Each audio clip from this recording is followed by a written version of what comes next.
Hey guys, it's Faye from Solar Flow, and I am back with an all-new video. Today is Ask Me Anything. It is your guys' burning questions and my channeled information as the answers. So if that sounds good to you, please stick around, and if not, I will catch you at another video. Now, a few quick pieces of housekeeping, which I am going to strongly request that you do not skip. Because even if you think you know what I'm going to say, I assure you it's only part of what I'm going to say. Which is, first and foremost, to remind you, if I have not answered your question herein, it does not mean that I will not answer your question at any point in the future. Because yes, I'm going to remind you guys, I keep a running tally of questions that have been asked, and if I answer them, they get a check mark and they do not carry through to the next AMA. However, if they do not get a check mark, they automatically do get carried through. Now, because free will reigns supreme, that means free will reigns supreme for people's energy as well. So can I anticipate if somebody is going to be down to talk with me? No. Can I request that they do? Yes. Can their free will tell me get lost? Also yes. Sometimes that happens, and that has tended to be the case, and that is why I have a running tally that carries through. Now, I'm also going to say to you that I think in this particular AMA, only 2 of the topics I have looked into are non-celebrity related. Now, here's why. First and foremost, celebrities like to talk about themselves. So their energy tends to come in the strongest when I request to speak with somebody's energy. Second of all, you guys have had a particular notable interest in celebrities as of late, and I am perfectly okay with that. And here's why. Part of our ascension includes us waking up to the way the industry genuinely and truly works, as well as us starting to see the celebrities for what they are, which is false idols. So I am perfectly okay with it. Feel free to continue to bring your celebrity requests forward. Now, in addition to that, I'm also just going to say that I have not reviewed my notes prior to sitting down to record because time is of the essence and I have a hell of a lot of information to get through. So some things may be a surprise to me as much as they are a surprise to you, because here's why. As I affectionately refer to myself, I am the hand that holds the pen, keeping up with the channeled information that comes through. So I don't retain it because guess what? I got my own issues. I don't want to hold on to and to retain the issues and the baggage of all of the celebrities that I am looking into. So once I look into somebody, I'll remember that I've looked into them. What actually has come through, by and large, I will tend to forget. However, in this case, there's 2 such people that I remember crystal clearly what has come in, and I'm going to strongly encourage you to watch their segments, even if you think it's not going to be of any interest to you. And these are the segments I had done on Nicolas Cage and Kate Beckinsale, both actors in the industry. Please watch these 2 segments, okay? I'm gonna actually say watch the whole damn thing all the way through if you can. Like, even if you have to do it in increments, that's... Guys, everything that comes in is like gold. So here's your monthly dose of Ask Me Anything liquid gold delivered to you. With that in mind, let's dive in. So the first person's energy that I was asked to look into is an athlete by the name of Tiger Woods. Now, Tiger Woods is, for anyone who is not familiar with him, a very worldwide famous and notable golf player. Let's see what Tiger's energy wanted to share with me. Tiger Woods has a serious sense of entitlement. Serious and seriously sense of entitlement. He grew up being told how he was going to change the world and revolutionize the golf industry, and he was just the right person to do it. So yeah, He grew up feeling special, really special. And he was told as long as he did what he was told, practiced hard, he'd end up one day being on a Wheaties box. Now you might be wondering, how the hell can they predict when somebody is a 3-year-old child first starting to get into golf? How the fuck can they predict if this person is in fact going to revolutionize the industry and end up on a Wheaties box? Here's why. Well, Tiger started playing golf when he was young, and he took to it like a fish took to water. He had an innate natural athletic ability, but one specific to a more passive sport like golf or even bowling. He would not excel in a sport like basketball, for example, but one of the reasons he is so good at golf or would be at bowling is his spatial perception. Plus, he was shown to me as being claircognizant.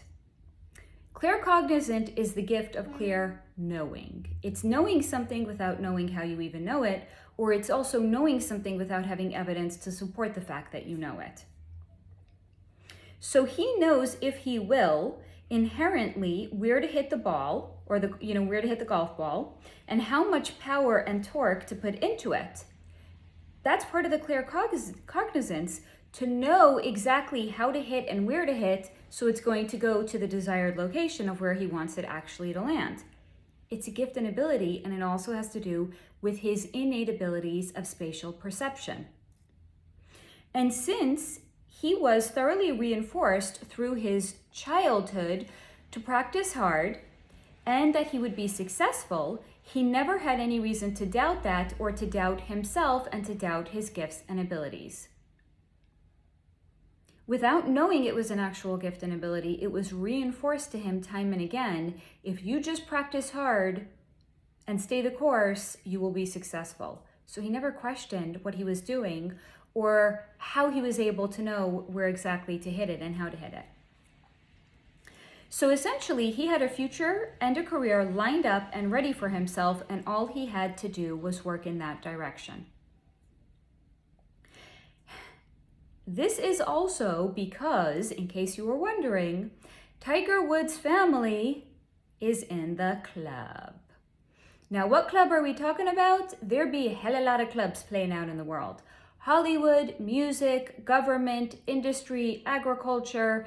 As it has been said, it is all one big club and we ain't in it.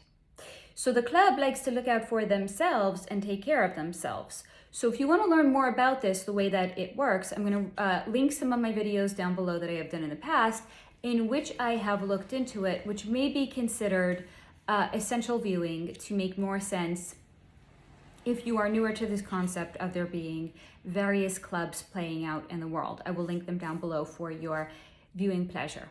So yes, Tiger Woods' family is in the club. They are also having been shown to me as newer to it and not multi-generational, because some families are multi-generational, a la a lot of the government positions in the world are multi-generational. For example, a lot of presidents in the United States, not just here in this country, in all countries. So they are not multi-generational, a la the Clintons or the Obamas, but they are in it nonetheless. And his family was very, very, very eager to climb through the ranks. So Tiger was seen by his family as the key to unlocking the door that led to more and more of the family's ultimate success. Not just Tiger's success, the family's success. And it is not a coincidence, after all, that he is one of the most famous, if not famous, golfers in the world. And here's why. Golf is a bit of an older man's game, and it's a waspy one at that. So prior to, let's say, a Tiger Woods, who are the most famous and notable golf players that are in the world? I don't know their names. I think there's somebody Mickelson, right? So it's more of like a older white man's game, older white man sport. And then this young whippersnapper who happened to have been of color comes along. He really did revolutionize the game. So he did what he was promised to do. He revolutionized the game and made himself and his family very successful because of it. Now, regarding his infidelity, because a number of years ago when he was newly married to a very darling woman by the name of Elin Nordegren, who I believe was a nanny for a different family, a different golfer's family. So he had married her, and they had 2 young children when this huge cheating scandal had broken. Let's see what his energy wanted to share about the cheating scandal. So regarding his infidelity, since Tiger's path was laid out in front of him and all he essentially had to do was walk it, there's a certain malaise of character that had developed. So along, of course, with his rampant sense of entitlement, because he was the chosen one that was going to change the world. So like seriously, his sense of entitlement is not limited just to golf. Right? He knew he was going to be successful. He was told, and that idea was constantly enforced and reinforced to him that he was going to revolutionize the world and change it. But seriously, like, calm the fuck down, guys. This is not like he won the fucking Nobel Peace Prize. He's a fucking golfer. Like, talk about contributions to humanity here. Doesn't matter. But because this was a message that was constantly told and reinforced to him, he fucking believed it. He was the chosen one. So, because this was constantly reinforced to him, that really left an imprint on him. So, therefore, he was a little lazy with his development of character. He wasn't lazy as it came to golfing, because he was told, you will be successful, you are the chosen one, you will revolutionize the golf world, you just have to practice hard. Okay, he practiced hard, but he was also told he was the chosen one that was going to revolutionize the golf world. So his integrity really only applied to golf. It didn't apply to everything and anything outside of that. So he was a little lazy, and Elin Nordegren, because she was nannying for another golf family, she was known to him, and she was innocent, and she was sweet, and she was also shown to me as having been the perfect person for him to hide behind, because she gave him the appearance of a normal life while he felt free to live a totally separate life in which he played and not just golf. So in essence, his wife was his beard to the truly perverse and sometimes fucked up shit he actually liked to do. Now, what's a beard? A beard is facial hair that conceals the lower region of a man's face. So if we take this concept of a beard can actually be taken and applied to anything that is a concealment of something that lies beneath. So in Tiger's case, marrying a perfectly innocent, sweet, and naive woman was actually a beard to how fucked up and perverse he could be behind the scenes. Now, gee, I wonder where I wrote, as an aside, excuse me, I wonder where he got into that stuff. Because for Tiger Woods, a mild Tuesday night for him would be a threesome. That's like a fucking mild Tuesday night. A tame weekend included orgies. That's a tame one. And since he was the messiah of fucking golf, why not indulge himself? So in case you are wondering, he is still very much in the club, and he was not kicked out to the curb, and that's why the affair was pasted all over the news and the rag mags, because the club genuinely doesn't care about his personal life, especially because a lot of the things that he does is in fact perverse. But since free will reigns supreme, that free will includes making seriously stupid and bad choices, which Tiger in fact did. Ample of them. And though his ex-wife was sweet and innocent, as the expression goes, hell hath no fury like a woman scorned, she was badly scorned. Thus, she was shown to me as having dug her heels in and made such a fuss about his cheating, she was not going to be ignored, and the media sensed a story that was just too juicy to pass up. So they pounced on it, and they pounced good. But no, this was not an indication that he is no longer in the club. This is really just a case of a woman that was truly scorned, who fucking dug her heels in. She called every person who she knew that had a contact in some media outlet, and she leaked, and she leaked, and she leaked. Hell hath no fury like a woman scorned. So that is what I have for you on Tiger Woods. Please feel free to comment down below if you have any additional questions on him. Now, the next person whose energy I was asked to look into is Meryl Streep, who is a very well-known and very successful actress in the Hollywood industry. Now, I also wrote a note to myself to share with you prior to getting into the energy reading on her, which is that this segment must have a disclaimer, that some of the things that had come through can be a bit gnarly and can be a bit rough, so please do take that into account prior to viewing this particular segment. Okay, so Meryl Streep, very famous, very successful actress in Hollywood. She has been nominated for like something over 9 Academy Awards, I think, at this point. She's won more than 1 Academy Award. She is like considered to be the gold standard of a successful Hollywood actress that has had a long-lasting and long-standing career. Let's see what her energy wanted to share with me. Meryl Streep still cannot believe more people aren't onto her. Not into her, onto her. And here's why. She acknowledges she is a good actress and all, but come on.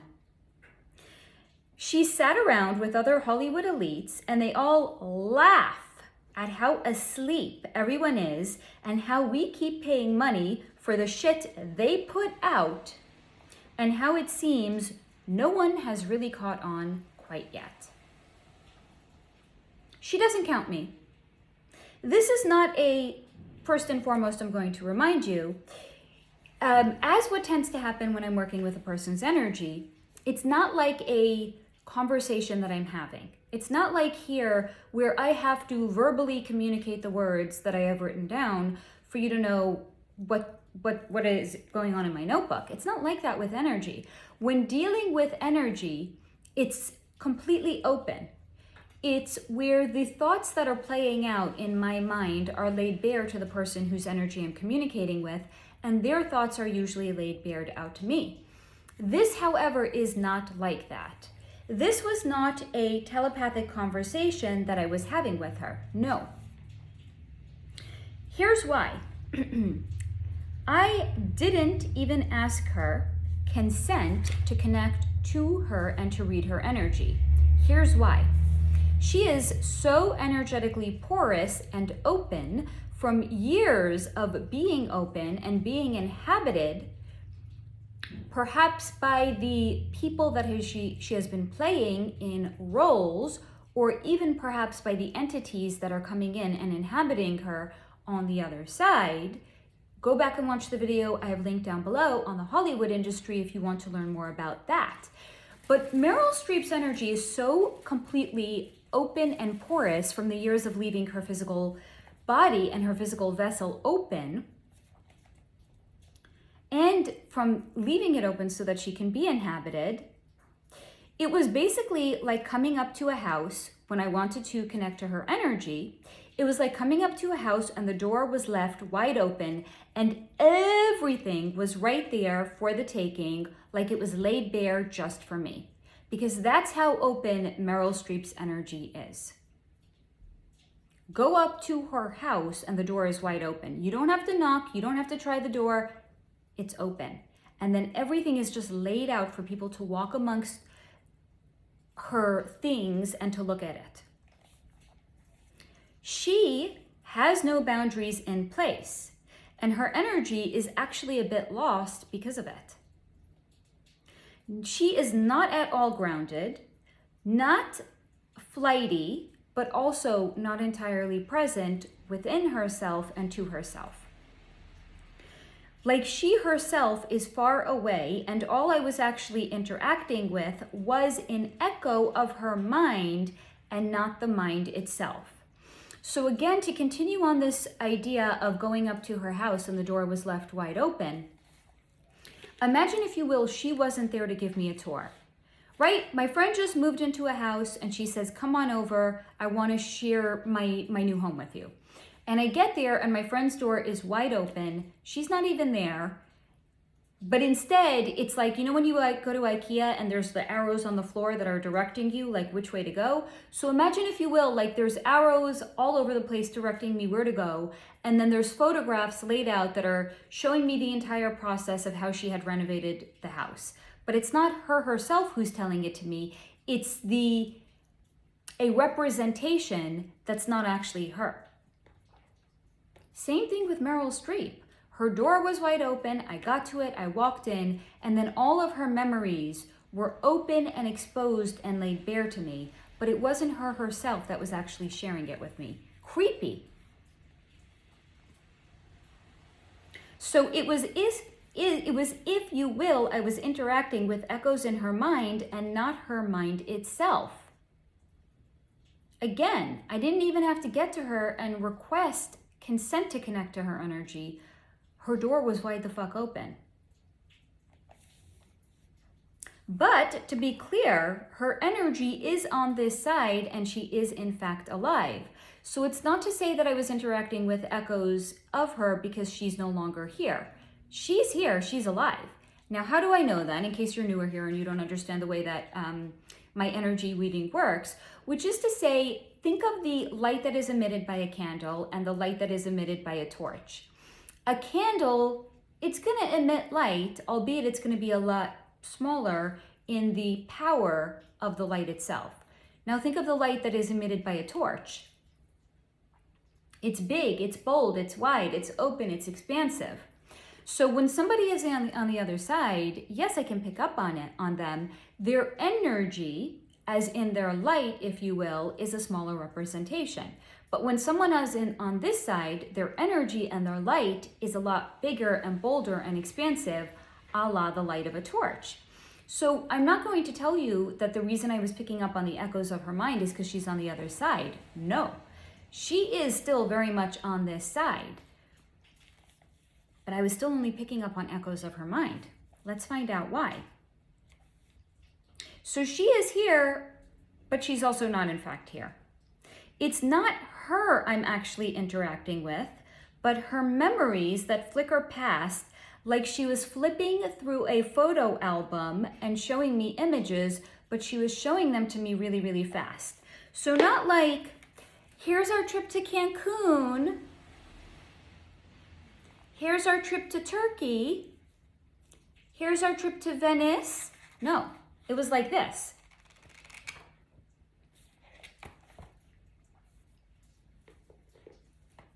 So, if you will, she was actually in and out of her own memories as she was sharing things with me. But mostly, her mind resembles a Salvador Dali painting. It's a surrealist, barren wasteland of actual nothingness, but I'm making up words, nothingness. No. It's a barren wasteland of nothingness. But Academy Awards and arrogant smugness as to how stupid we all are for not realizing how fake the entire movie industry is, and the personalities of our favorite actors are actually carefully constructed to appeal to the masses.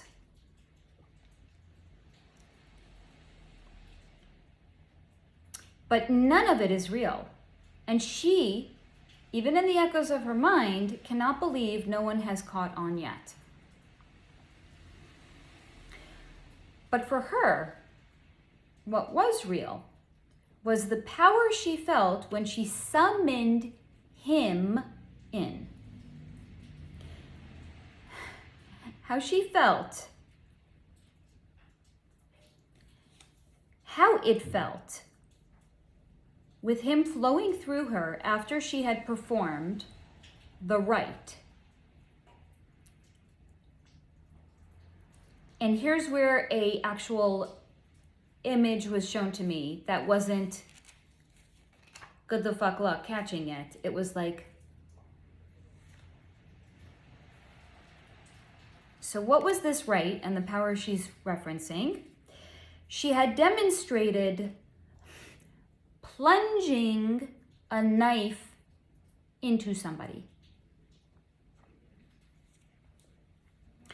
That he was pure power itself, and thus she then in turn, because he was inhabiting her, was pure power itself as well. But how gentle the seduction was. We're going to talk more about who the he is that she's referencing in a moment. She also shared with me in the not so fleeting images, it's not something she could actually put into words, but it was an experience and one that she would never actually forget.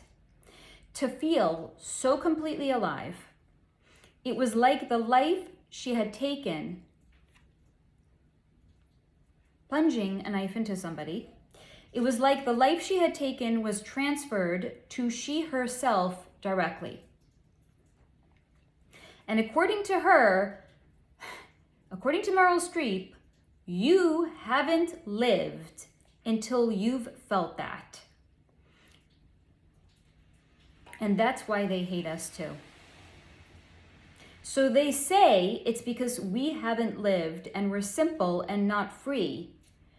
But they are seeing us with corrupted eyes. They actually hate that we still have our purity. Us, the 99%ers, they hate that we actually still have our purity while they don't. And it was this thought that Meryl turned to me and her eyes were entirely black. No whites could be seen at all. Because she was actually shown to me as crying blood. So if you've ever read the play Macbeth by Shakespeare,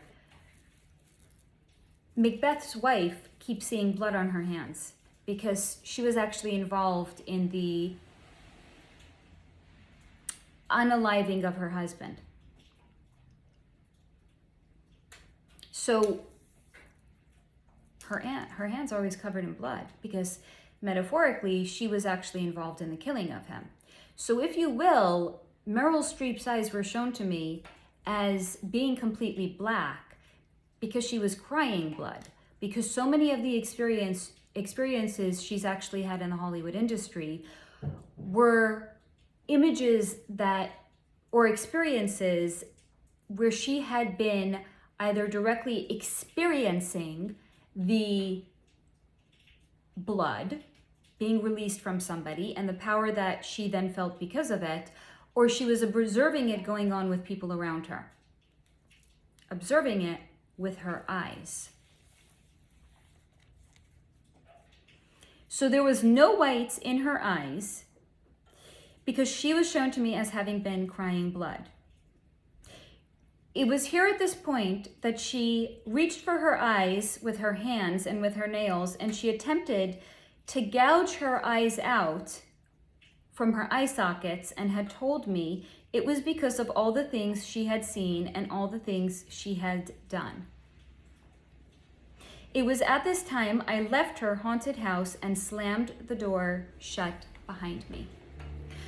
Now, I'm also going to share with you, in case this whole thing has confused you, it's where I'm actually going to say that there are rituals that are being done in the Hollywood industry as part of the experience in which a lot of the actors and actresses are summoning entities into them. And this is where they are leaving their physical vessels porously opened so that an entity can come in and actually inhabit them. And that's why they're such great actors and actresses.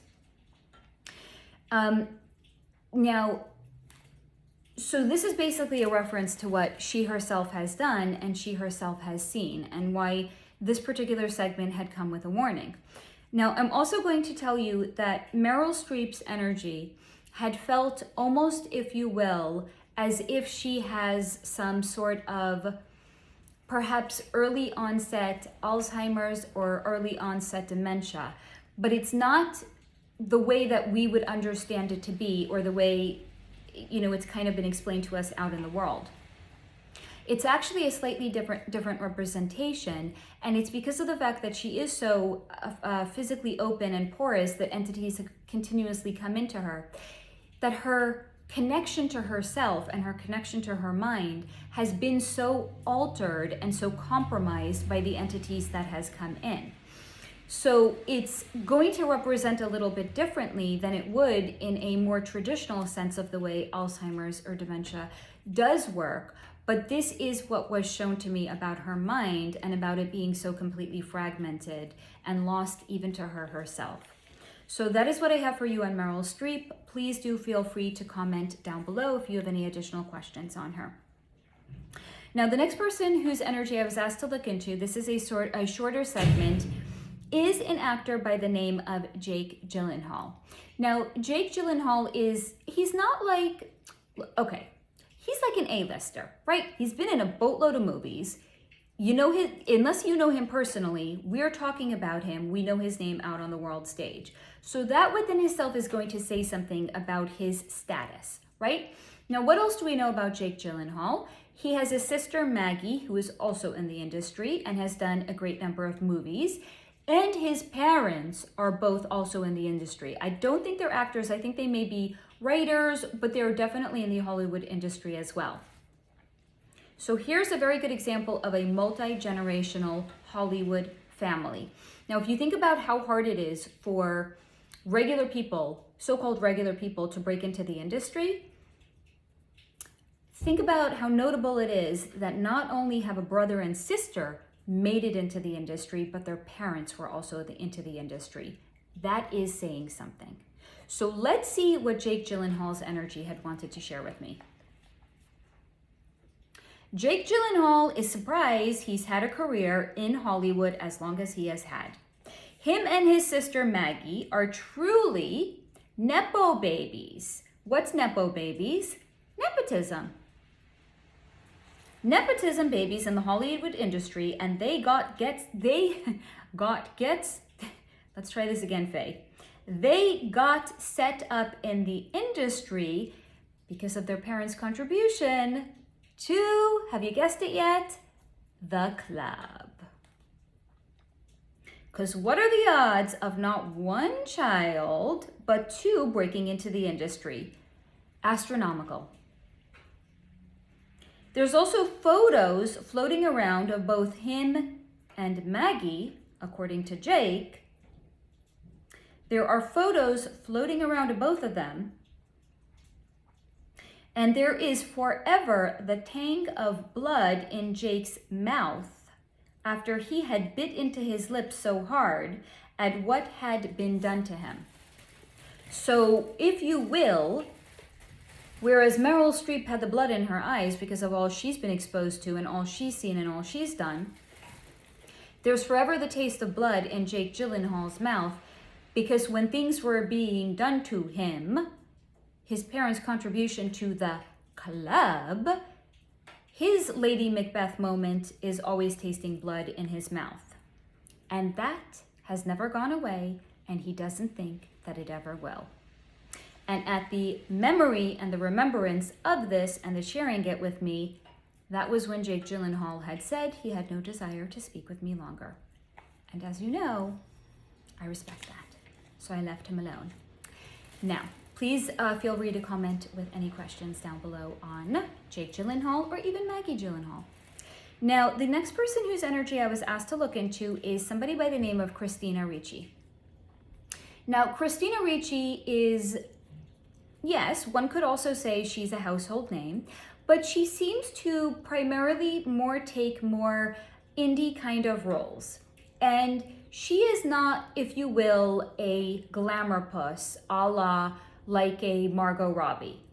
She kind of she has like her own look, she has her own style. Let's see what her energy wanted to share with me about that.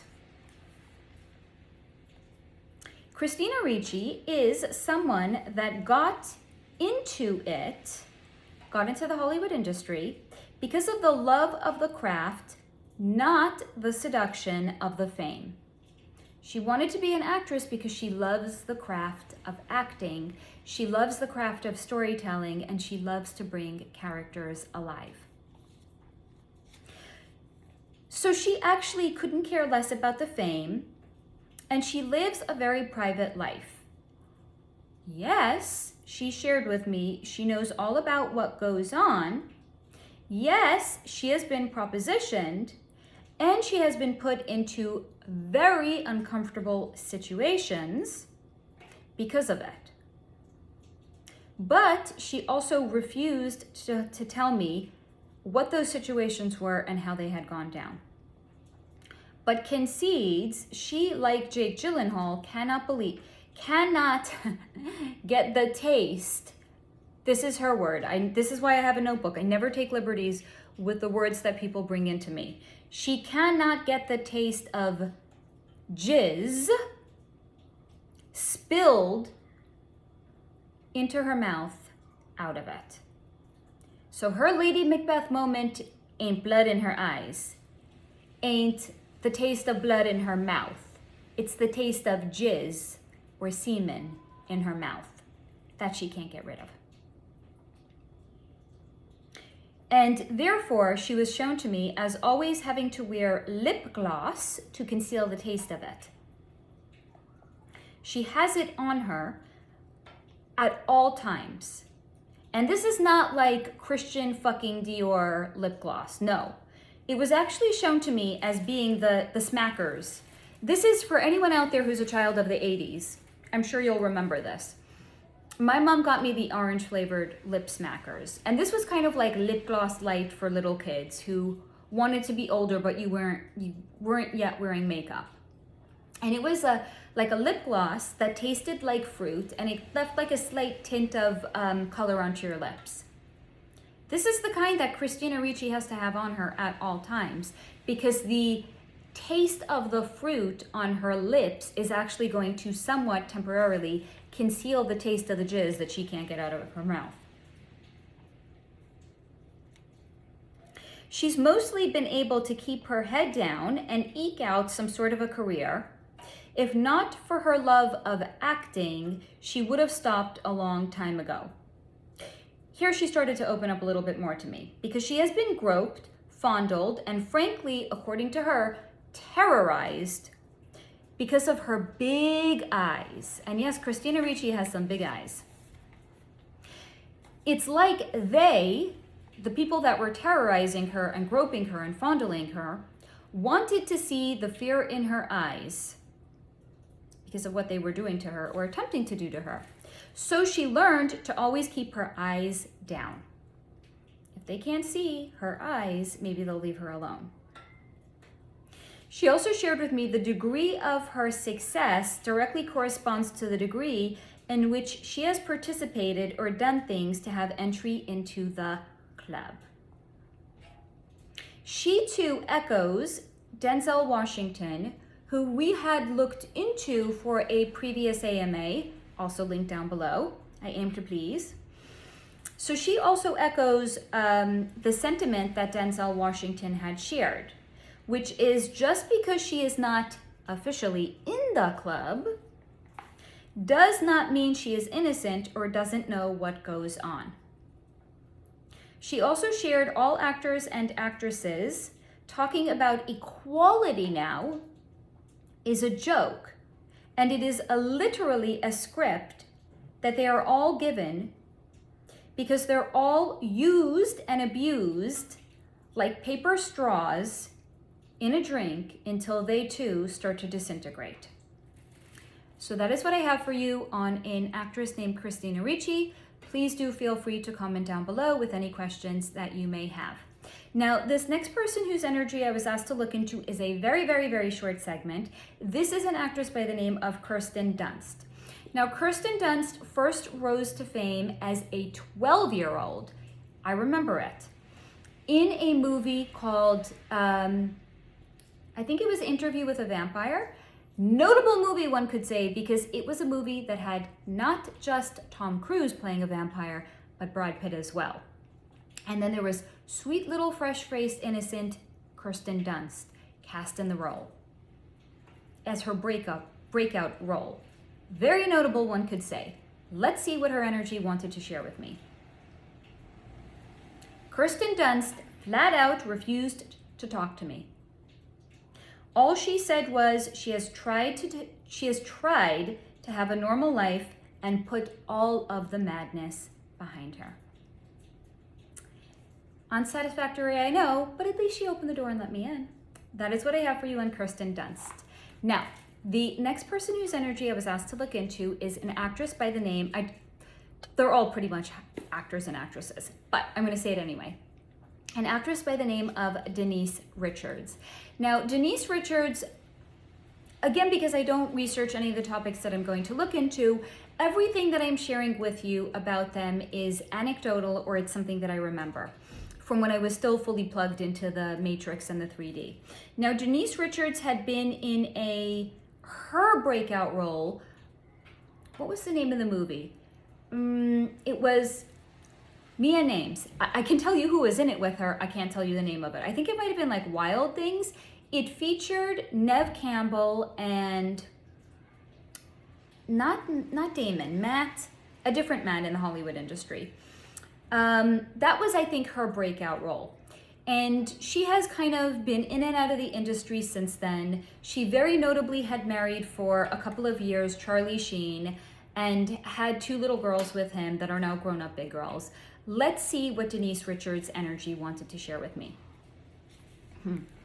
Denise Richards wishes she can go back and clear the slate because she was young, pretty, and ambitious, and allowed herself to be guided down a certain kind of career path.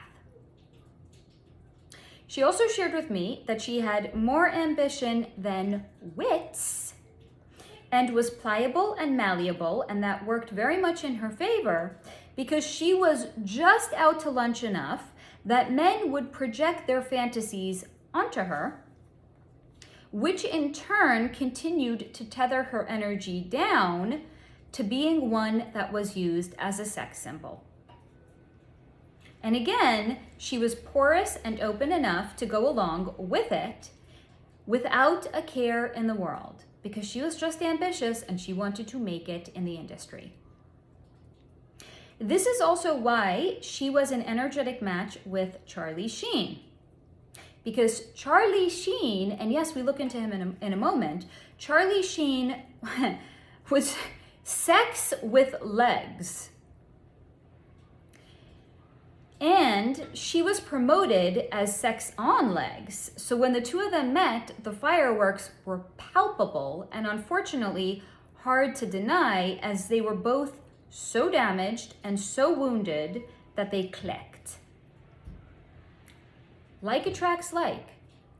She was put forth onto the world stage as a sex symbol, and Charlie Sheen, because of his own damage and wounding, would numb himself out through just having had a lot of sex. Like attracts like, so they clicked.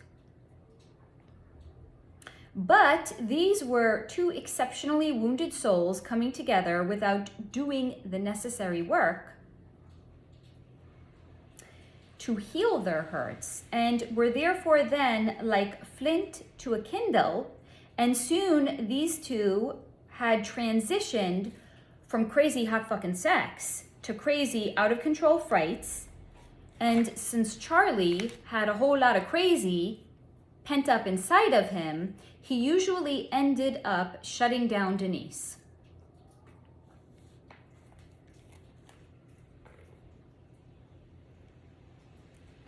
It's taking a lighter to newspaper. That's what these two were. So crazy, uncontrollable sex to crazy out of control fights. But because Charlie had crazy in spades, he shut Denise's crazy down. At this point, however, they were already married with one kid and another on the way. And because Denise found her kids were a perfect distraction from her own inherent internal pain that she had not yet done the work to heal. And now the pain that Charlie had turned into as well, the children were just a great fucking distraction for it. Charlie would have been, now this is what was shown to me. Charlie, in fact, would have been content to stay together with Denise Richards. There goes my pen. I'm going to have to get that back. Anyone else like the feeling of having, it's not a fidget spinner. It's not like I don't need to have a fidget spinner. I got to have things in my hands. And it's, I don't know, there's something about a pen that just, it feels like grounding in a certain kind of a way to me. Anyway, I digress.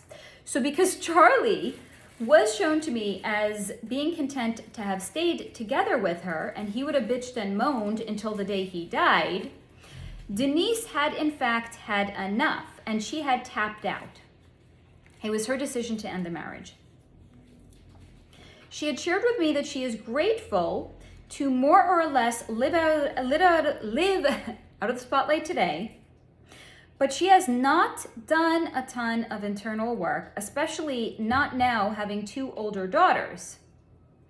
And because she knows what was done to her and she sees the changes in her kids, she herself is wondering what has in fact been done to them.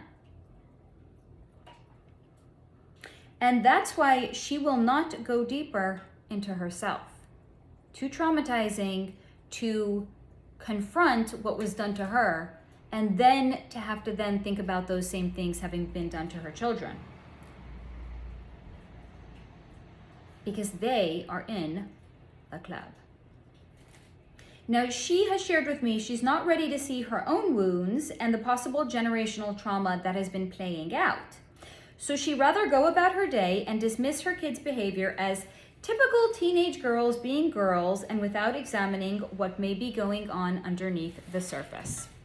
So that is what I have for you on Denise Richards. We're next going to look into Charlie Sheen, but I first have to find my pen. So excuse me while I get out of the spotlight and look for my pen. I can't find my fucking pen. Where's it? Here it is. Real life over here, y'all. All right. Next person whose energy I was asked to look into is Charlie Sheen.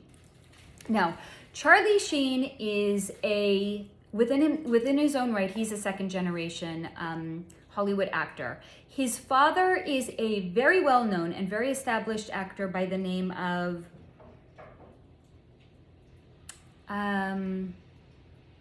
what's his father's name? Somebody Sheen, obviously, because his last name is Sheen. So Charlie Sheen, let's see what his energy wants to share with me, being a second generation Hollywood actor. Charlie Sheen is broken.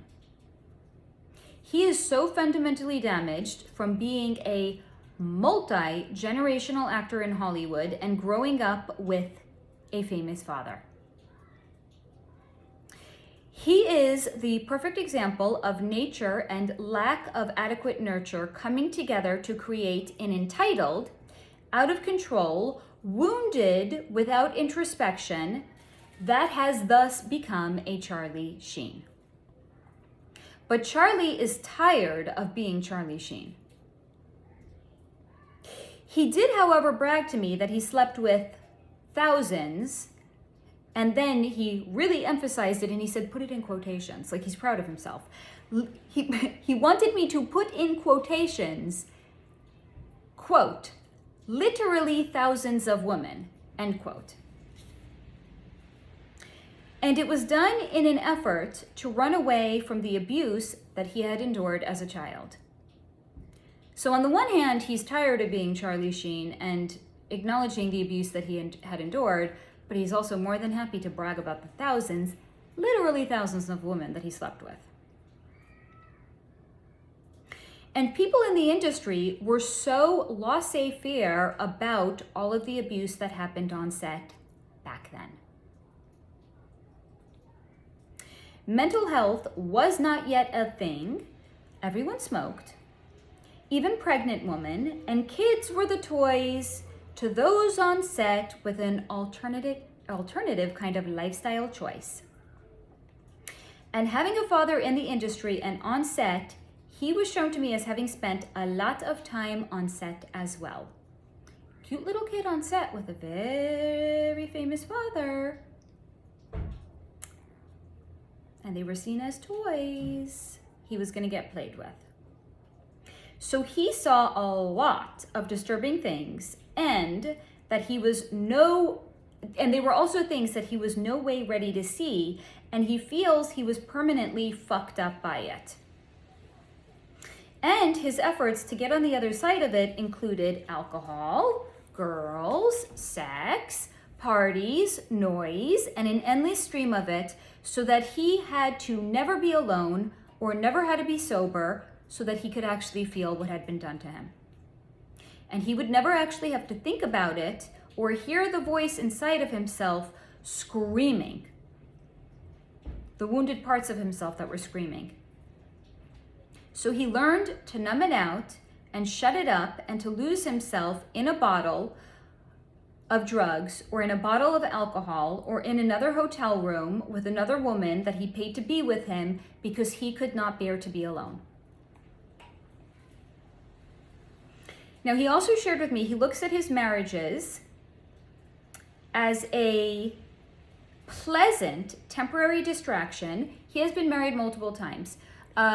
When he was younger, in his 20s, to somebody, and then to Denise Richards, and then to another woman, I forgot her name, and he had twin boys with her.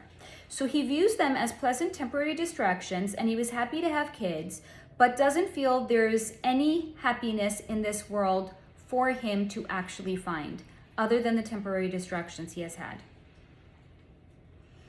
If he had a life, again, I didn't read my notes beforehand because time is of the essence. However, he has had a life that few could only dream of, and he slept with some of the world's most beautiful women, and that couldn't even make him happy. And he has accepted then, therefore, that it's not something that he is meant to actually have in this lifetime, happiness. Even acknowledging he's had a life that few could even dream of having, and here, he's telling you what his priorities are. Like, he even had sex with some of the world's most beautiful women, and that didn't even satiate him. That didn't even make him happy. But that's his priority. They always tell us what's important to them. And he had shared, if there's a God, he feels cursed by God. And he would rather give everything back, if it meant he could have had a normal life and grew up with a normal family. But look, even he was too fucked up to give his own kids a normal family and a normal life. So who's he to actually even talk about it then? That is what I have for you on Charlie Sheen. Please feel free to leave any comments or questions on him down below. Now, the next person whose energy I was asked to look into is somebody by the name of Rebel Wilson. Now, Rebel Wilson is, I believe she's an Australian actress, or maybe she's from New Zealand, and she had made her first entry into the Hollywood industry by being a more full-figured woman. And she was also playing like the lead character's best friend. Now she herself is starting to have roles in which she is the lead character, but she's also through the years starting to get skinnier and skinnier and skinnier and skinnier. Let's see what Rebel Wilson's energy wanted to share with me. Rebel Wilson misses being the heavy, funny girl. These are her words. She feels naked in her new body, and all the attention she receives is very overwhelming for her. She wanted to be the funny friend and was happy when she was cast as the funny friend. and she never actually aspired to be the star. And this new boy they have her with is just wrong, all wrong. Again, go back and see the video I had done on the Hollywood industry if you don't understand what this means. Because they will take liberties with your relationships.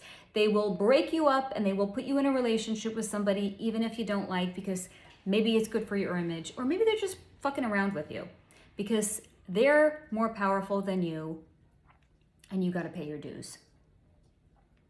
So this new boy they have her with is just wrong, all wrong.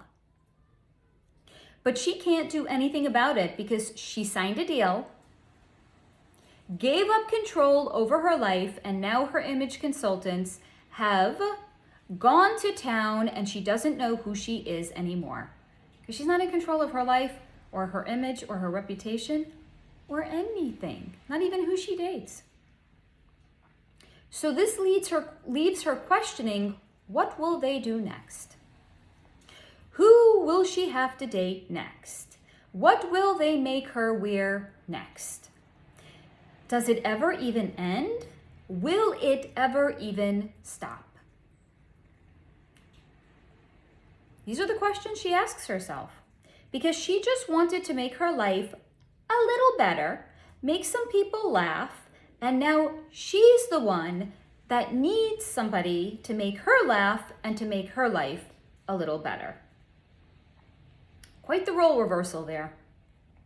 And she wishes people would please stop looking at her. The weight she had was a comfortable one, and it fit her like a second skin. And she was safe in it, and no one could hurt her. And now she's naked, scared, and alone in a world that doesn't fit her any longer. Congratulations to the club. Congratulations to her entry into the club. So that is what I have for you on Rebel Wilson. Please feel free to leave any additional questions or comments down below. Now, the next person whose energy I was asked to look into is a late night TV host by the name of making up words over here, Jimmy Fallon. Again, I don't ever research any of the topics that I am looking into, so anecdotally, I will just share what I know about him. He's a late night TV host. Very insightful, aren't I? I'm not fucking Wikipedia. We have Google for Wikipedia. We don't have Faye for Wikipedia. We have Faye to read the energy of what Wikipedia isn't gonna fucking tell you.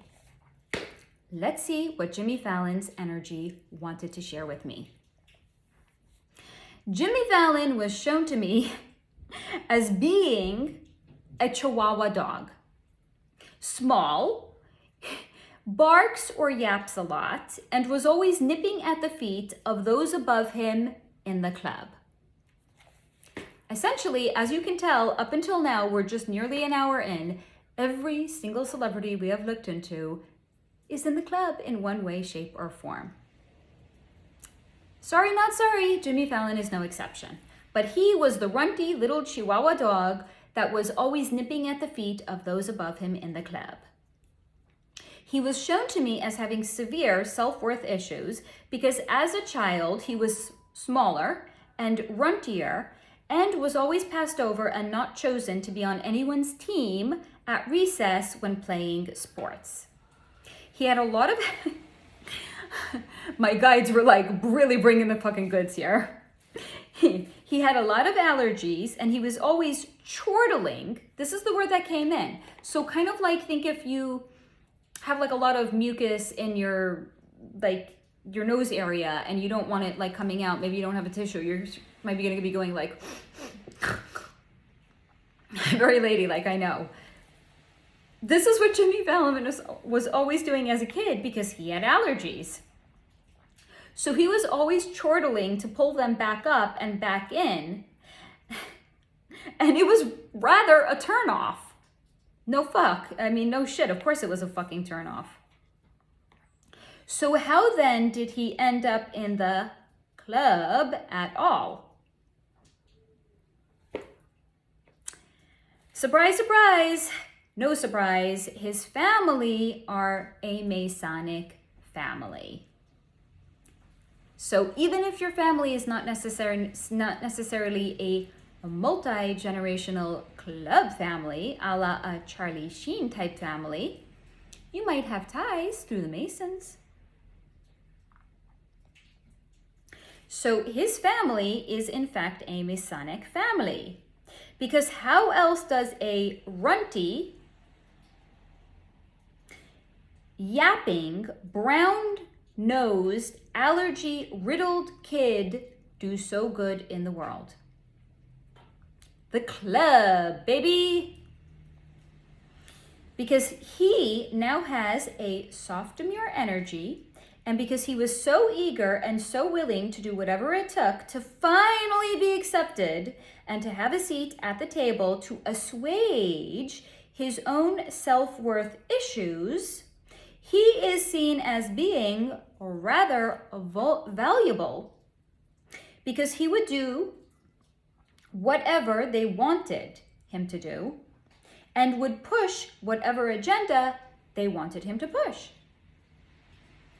Now, he was also shown to me as polling really high with a certain demographic that made him a rather attractive candidate to have and to give his own show to.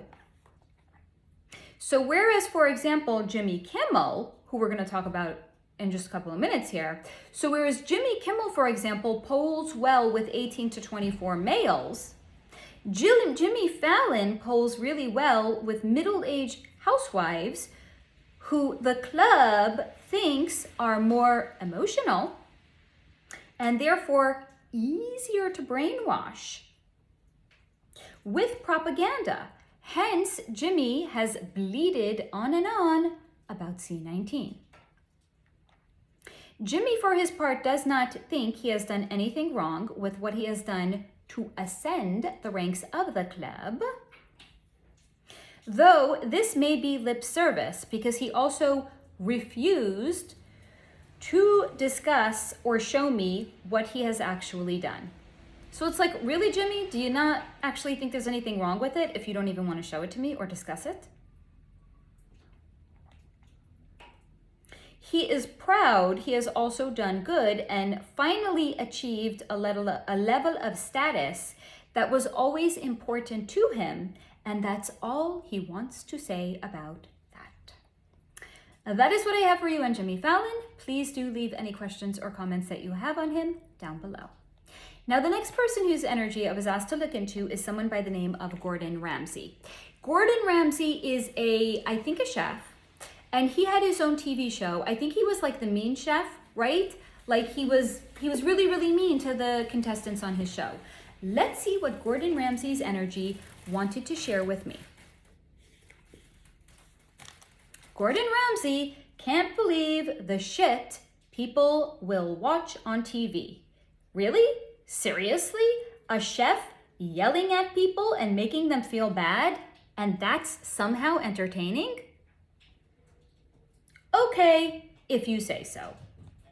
But somehow it was, and he cannot believe how some people are a glutton for punishment, and people come over to him and ask him to say something mean to them so they can then go tell their friends. You won't believe what Gordan Ramsey said to me. Glutton for punishment. He won't do it, of course, and early on, he tried to just be nice and go about his day, but after a while, it became a drag and he stopped going out as much. He really doesn't like that people come over to him and are like, say something mean, I want to record it and send it to my friends.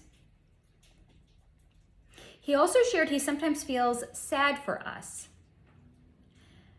All of us, himself included, and how we have been trained to accept so little that we allow for our TV shows to be so low vibration, but he recognizes he used to be like us as well, until he was, his words, plucked from his quiet life and turned into some sort of a cultural icon. But he's asking me rather rhetorically, an icon of what exactly? He'll leave a legacy of what behind exactly? Of being a nasty person? As if this is something somehow to be proud of? So his encouragement to anybody that's watching this segment is to turn off the TV, go for a walk, and if we can, leave this 3D garbage world behind. That is what I have for you on Gordan Ramsey. Please do feel free to leave any comments or questions down below. Now here is where I had channeled Chris Brown and Rihanna, which is an excellent video if you have not yet seen it. I'm going to encourage you to please go back and view it. And here is the next person whose energy I was asked to look into. This is a singer by the name of Kesha. Now Kesha has very funny songs. I think so, in my personal opinion. She has very funny songs. They're different than the usual kind. I mean, she has like a very interesting kind of a vocal range that she does, and there's like funny lyrics and words in her songs. She's like a little bit like different, right? And then a few years ago, there was a scandal that had broken in which she had said, again, this is anecdotal, so I may not be getting all of the facts exactly right, but she had basically tried to get out of her contract with her record label because she had claimed that her record producer had been drugging her and forcing her in a mentally compromised state to engage in certain activities that were things that she would not have ordinarily have wanted to do. So she had sued her record label to get out of her record contract and then was not actually allowed to get out of her record contract at all. The record company that she was with actually just said they would put her with a different record producer. So let's see what Kesha's energy had wanted to share with me. Kesha fucking hates the music industry. She just wanted to sing, perform, and make people happy through music. So the funny lyrics that we had seen were a reflection of her quirky kind of personality that she just wanted to reflect in music to make people feel good. But she had no idea how the industry would eat away at her soul. However bad we think it is, multiply the music industry by 1,000. Then take that number and multiply it by another 1,000. Because any level of success somebody were to gain in the music industry, you end up giving away more and more fundamental parts of yourself that in the long run end up make you end up hating yourself, to the extent you don't even enjoy your success once you come to have it. She says the industry is so perverse, they make you end up hating what you once loved to do, singing and writing music. And they make you end up hating yourself for what you're willing to do to keep doing it because you once loved doing it. She had also shared with me that performers are little more than public and famous prostitutes that are well compensated for their service and services. Then every day you end up hating your money and you end up hating your success because you know full and well what you had to do to actually achieve it. She also shared that actual talent has nothing to do with who ends up being successful in the end, and sometimes that's what's worst of all. It's looking around and knowing those that are on the top have done the most to get there, and it's not any indication or representation of their talent. So looking around at award shows and knowing what all the winners of those awards, what they have done to get that award. Well, someone somewhere with actual talent and integrity has no career and no awards. So that is what Kesha wanted to share with me. Please do feel free to leave any questions or comments down below. Now, the next person whose energy I was asked to look into is someone by the name of Simon Cowell. Simon Cowell, I believe he was on, I think it's American Idol, which is a talent TV show in which people are vying for some sort of a record contract or label or something or another, and he was one of the judges on the show. Let's see what his energy wanted to share with me. Simon Cowell rolled his eyes at me when I connected to his energy. He said, he actually asked me, quote, "Have I gotten enough from other people in the industry yet?" End quote. Because he was puzzled at what he himself actually had to offer me. But I said, I bet you've seen a lot and you can therefore share a lot. So he did in fact decide to share with me. Now, according to Simon Cowell, the music industry actually isn't in fact even about music at all. Because what we, the audience, don't see and don't know is how much of the industry is about spreadsheets, percentages, and demographics, and that a lot of deciding of who makes it and who doesn't has to do with what percentage or what demographic of the population needs a boost and how things are trending. They also know that while in theory adults have more money and perhaps more disposable income to see their favorite performers on tour, they won't necessarily do so. So in the music industry, the cash cow is actually tweens and teens, because if you get them when they're young, you have a paying customer for life. First with their parents' money, "Mommy, I want to go see Taylor Swift. Mommy, I want to go see New Kids on the Block." And then you have their money later on as an adult as well. So it is no coincidence, therefore, that they like to introduce young singers for fans to grow up with. A la Britney Spears, Christina Aguilera, Miley Cyrus, Justin Timberlake, Justin Bieber, Taylor Swift, etc., etc., etc. This way, the fan is growing up with the celebrity and not looking up to older celebrities that no longer go out on tour.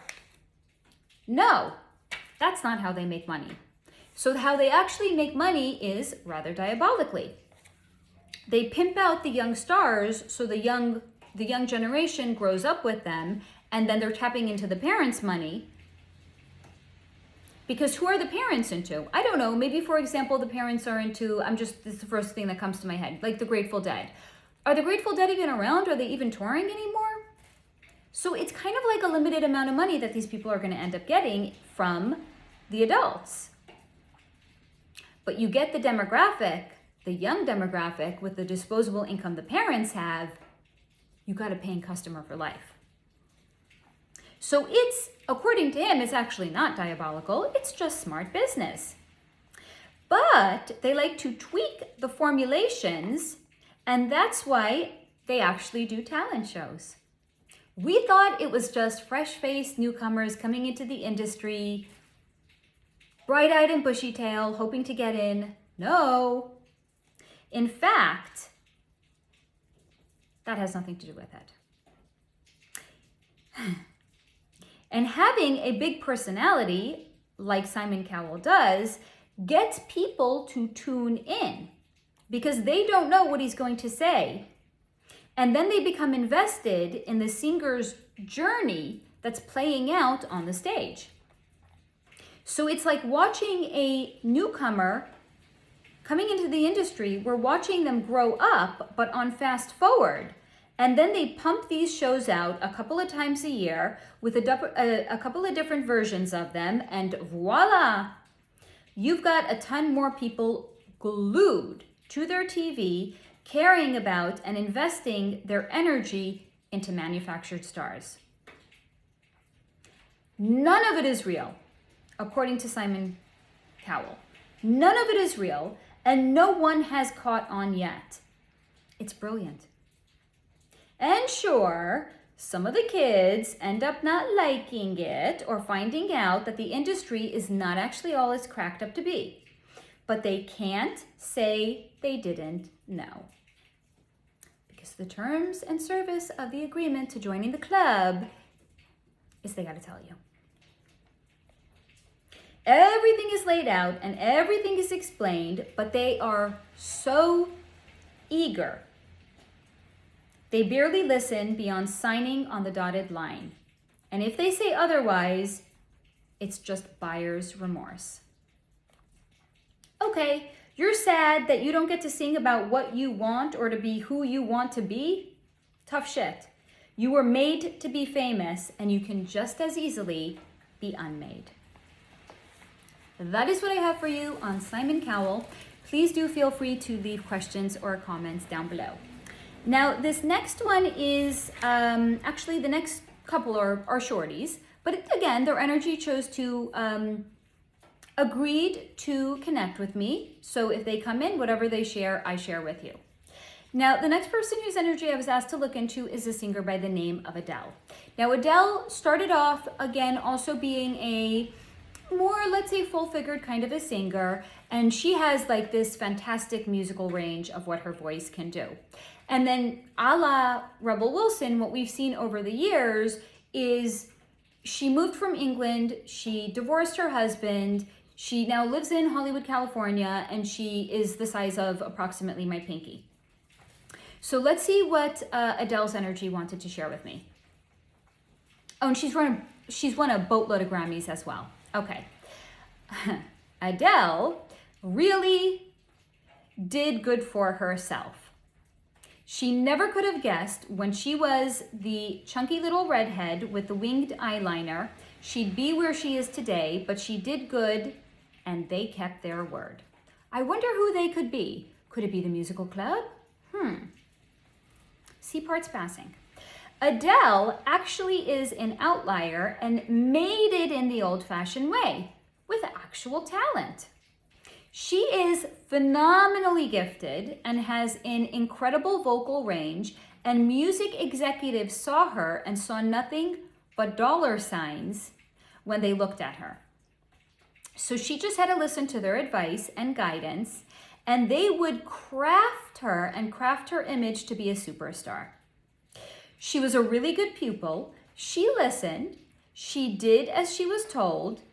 And now she has a life beyond measure. So for her, she is living the dream. And she did not have, in fact, a bad experience working her way up the industry as a whole. That is what I have for you on Adele. Please feel free to leave questions or comments down below. Now, the next person whose energy I was asked to look into is an actress by the name of Shannon Doherty. I'm not sure exactly how to she has one of those last names. It's like, it looks like it would be easy to say, but then you try to say it, and it's like you're saying it like you've got fucking marbles in your mouth and you're missing half your teeth. Shannon Doherty. But I don't think it's ever pronounced Doherty, even though it's spelled Doherty. I think it's actually just Shannon Doherty. I don't fucking know. However the fuck you pronounce her name, she is an actress that appeared on a TV show called Beverly Hills 90210. And she has some fucking reputation in the industry as being very difficult to work with. Let's see what Shannon's energy wanted to share with me. Shannon, however the fuck you pronounce her last name, hates the industry. Dun, dun, dun.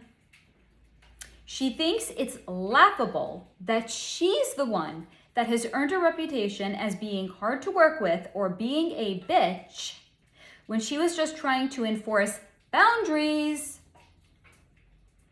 Or next thing you know, some asshole would drop his pants in her dressing room and demand a BJ from her. Or demand to, I don't even think I can say this. I don't even know how the fuck I can sanitize this. She's got a fucking mouth on her. Like, as much as I love to drop fucking F-bombs, I need to go to the Shannon, however the fuck you pronounce your last name. I need to go to her school of cursing. Because this girl's got me beat in spades. Hot damn. I can't even sanitize what she had said. But it has something to do, and she said it in a very vulgar way, of men sticking their digits into a woman's orifices. Not this orifice, not this orifice, the lady bit orifice is. Okay? Can't sanitize that. Meanwhile, the rest of the cast were all perfect fucking angels in the media. Because what we don't know was going on behind the scenes is Jenny Garth was getting fondled. Jason Priestley, again, I can't use her vulgar words. Jason Priestley, I'm using like the clinical term. She used a very vulgar way because she's vulgar. She's my kind of a girl. Anyone that's like the cursing kind, she's your girl. So Jenny Garth was getting fondled. Jason Priestley was getting sodomized, but she didn't say it in that way. That's like the cold clinical term. And Luke Perry was fucking Tori Spelling's mom. And Tori was only there because she told her daddy she wanted her own fucking TV show. But she, as in Shannon, she was the one that was singled out as being difficult? Really? So if difficult means not being sexually violated in your place of employment, then yes, she was difficult and proud to be considered difficult. The only way she survived was by being a bitch, while the rest were nice and meek and famous, but left the show utterly damaged. That is what I have for you on Shannon Doherty. However the fuck you pronounce your name, please feel free to leave questions or comments down below. Now, the next person whose energy I was asked to look into is a EDM, electronic dance music DJ by the name of Avici. Now, Avici had left the world rather untimely a couple of years back. He was young. I think he was like 22 or he was 24. Let's see what Avicii's energy wanted to share with me. Avici really just wishes people would leave him alone. He's just getting used to not having a body and being pure energy, and then some energy reader who still has a body comes along and can commune with the dead, and he's like, what? The actual fuck? How the fuck does this work? You don't have a body, but you can commune with me, and I don't have a body? He wishes he knew about all of this when he was alive, and feels if he did, his life would have been very different. Rather, he spent his time pursuing the usual 3D, in his words, bullshit. Money, cars, the rat race, girls. Sure, he had music and he loved creating music, but in some ways his life was far easier before his career really took off. When he was an unknown, but on his way up, because once his career popped, so much changed and his innocence was gone. He did not want to talk about how he crossed over, as he himself has not yet come to terms with it, but according to him, it was traumatic for both him and his family. I asked if there was anything he wanted to share from the other side, and he said, quote, "It's cool," end quote. That is what I have for you on Avici. Now, the next people, because it's a whole family, very, very short, very, very brief, but the next people whose energy I was asked to look into are the Beckhams. So this is, what's her name? Posh Spice, Victoria Beckham, her husband David Beckham, right? So Posh was in a band called the Spice Girls. David Beckham is like a worldwide phenomenon as a soccer player, and now they have 4 kids, and let's just see what their energy wanted to share. Super fucking brief. The Beckhams, this is Posh and David, acted like they cannot be bothered with one lowly energy reader. Just one? Really? There's just one of me here? Like what? There's not a whole crew of me? Like there was with their Netflix documentary? Why fucking bother in that case? They waved me off and were unimpressed and sent me on my way. That is what I have for you in the Beckhams. Now, the next person whose energy I was asked to look into is an actress by the name of Alicia Silverstone. Now, Alicia Silverstone rose to fame in a movie called Clueless. Very, very cute movie. And this is, I don't know why, for some reason, Clueless is like the movie that I most commonly are, grammar girl, grammar. Clueless is like the movie that I am most usually reference as an example of, I don't know why I can't remember certain people's names, but I can remember that Stacey Dash was in this movie. And Stacey Dash is like really not like a household name, one could say. But her, I remember, right? Make it make sense. I can't. So let's see what Alicia Silverstone's energy wanted to share with me. Alicia Silverstone is really happy she got out of Hollywood when she did. Yes, here's why. Yes, she was in Clueless. Has anyone really seen or heard from her lately? No, she moved off the grid. She's like homesteading somewhere and she makes like all her own natural products and has some kids, right? So she is really happy she got out of Hollywood when she did. She was glad to have had the experiences that she had, glad for the friends she made, but conceded it's not actually real life. And it's not what matters anyway. Because to her, being a mother, being an advocate for her kids, growing as a person out of the spotlight and having a real meaningful life, that's what's actually important. So not what designer someone wears on the red carpet or who so-and-so is dating, none of it's real. Why does any of that matter anyway? Why do we even want to know these things? Like celebrities are somehow our friends and their personal life matters to us? This is what she's asking rhetorically. According to her, society is sick, and our fascination with celebrities is a symptom of that sickness. So yes, she's glad she left so she could heal her hurts and she can then therefore do the same for others. So that is what I have for you in Alicia Silverstone. Please do feel free to leave questions or comments down below. Now, the next person whose energy I was asked to look into is an actor by the name of Elijah Wood, who I think his energy was fascinating because boy, oh fucking boy, is he not the way I thought he was going to be prior to looking into him. Because Elijah Wood is kind of like, he's like a scrawny, wow, that's a record. There went not one of my crystals, but two. That was a 2-for-1 special. That's a record. I got to start keeping like more crystals on my chair when I'm recording to see if I can break that record next time, because that's a big one. We had a pen, we had 2 crystals. All right, so Elijah Wood again, back to him. Really, I didn't know what he was like. Duh.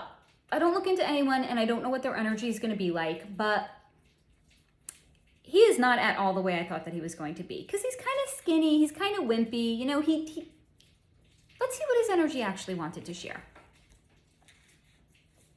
Oh, he played, I think, Spider-Man. And I think he was in like some Lord of the Ring movies. So he's had his success in the industry, right? This is what his energy wanted to share with me. Elijah Wood is the ultimate wolf hiding in sheep's clothing. This is not according to me, but according to him. Because in fact, if he was honest, which he so rarely is, he would go further and say he's actually a psychopath. But he's a self-aware one, and he's a family-oriented kind of a one. Because he got married, really well, by the way, He married Jennifer Fisher, which is a daughter of some fucking producer, some really, really famous and powerful and well-known producer in Hollywood. So yes, he married very well, by the way. And his wife, Jennifer, was the ultimate shield in the industry because he had kids, he had a career, and most importantly, he had a baby face and he looked so sweet and innocent that he would never even be perceived to hurt a fly. And to be fair, he hasn't physically hurt anyone, but that's not to say that pain and suffering doesn't in fact take another form. And those other forms are his actual preferred forms of pain and suffering. Because he is in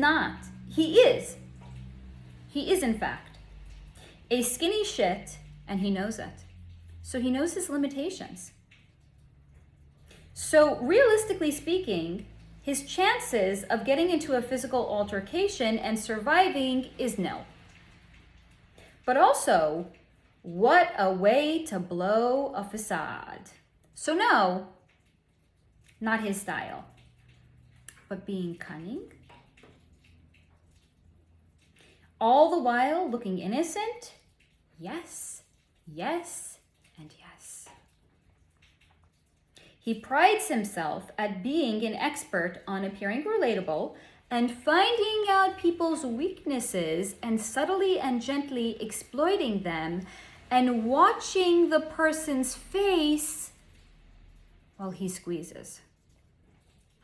Kind of like being in an invisible anaconda's grip and suffocating someone while those around them have no idea that it's even happening. Because again, the anaconda is invisible. But he does, because he is the invisible anaconda. And because he is so disarming, the target may not even realize it. And certainly not consciously, but they know by the way they feel, by the way he makes them feel, because the world is his playground, and because he works in a diverse industry, diverse? He works in a diverse industry where every few months he's on a different set and with a whole new crew, and his boredom never fully rears its ugly head because of it. Because he has many playthings to be had. Many new playthings every couple of months when he's on a new set working with a new crew. So he is a lucky man indeed. Oh, and just as I thought I was done talking to him, his energy came back to mention to me again. He is really fucking proud of the fact of how well he married. Because he came back to mention specifically to me, didn't he marry so well? And to him, it didn't matter that the marriage later ended in divorce, because according to him, everyone is divorced now. So it was who he married that made him untouchable in the industry. And it gave him lifelong protection. This is not a friend of mine, if we're going to use like the mob speak. This is not a friend of mine. This is not like a lowly newcomer. This is a friend of ours. This is somebody that falls under the full breadth and scope of the mob.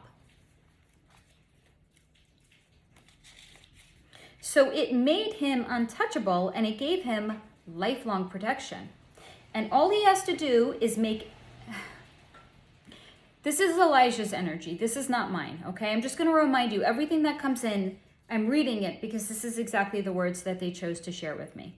So all he had to do was make an ugly girl feel pretty, throw some platitudes at her, bang out a couple of kids, and then he was set for life.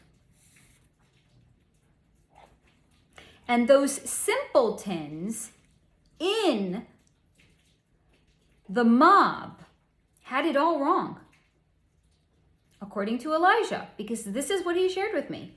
They spent years working their way up to go from being a friend of mine to being a friend of ours.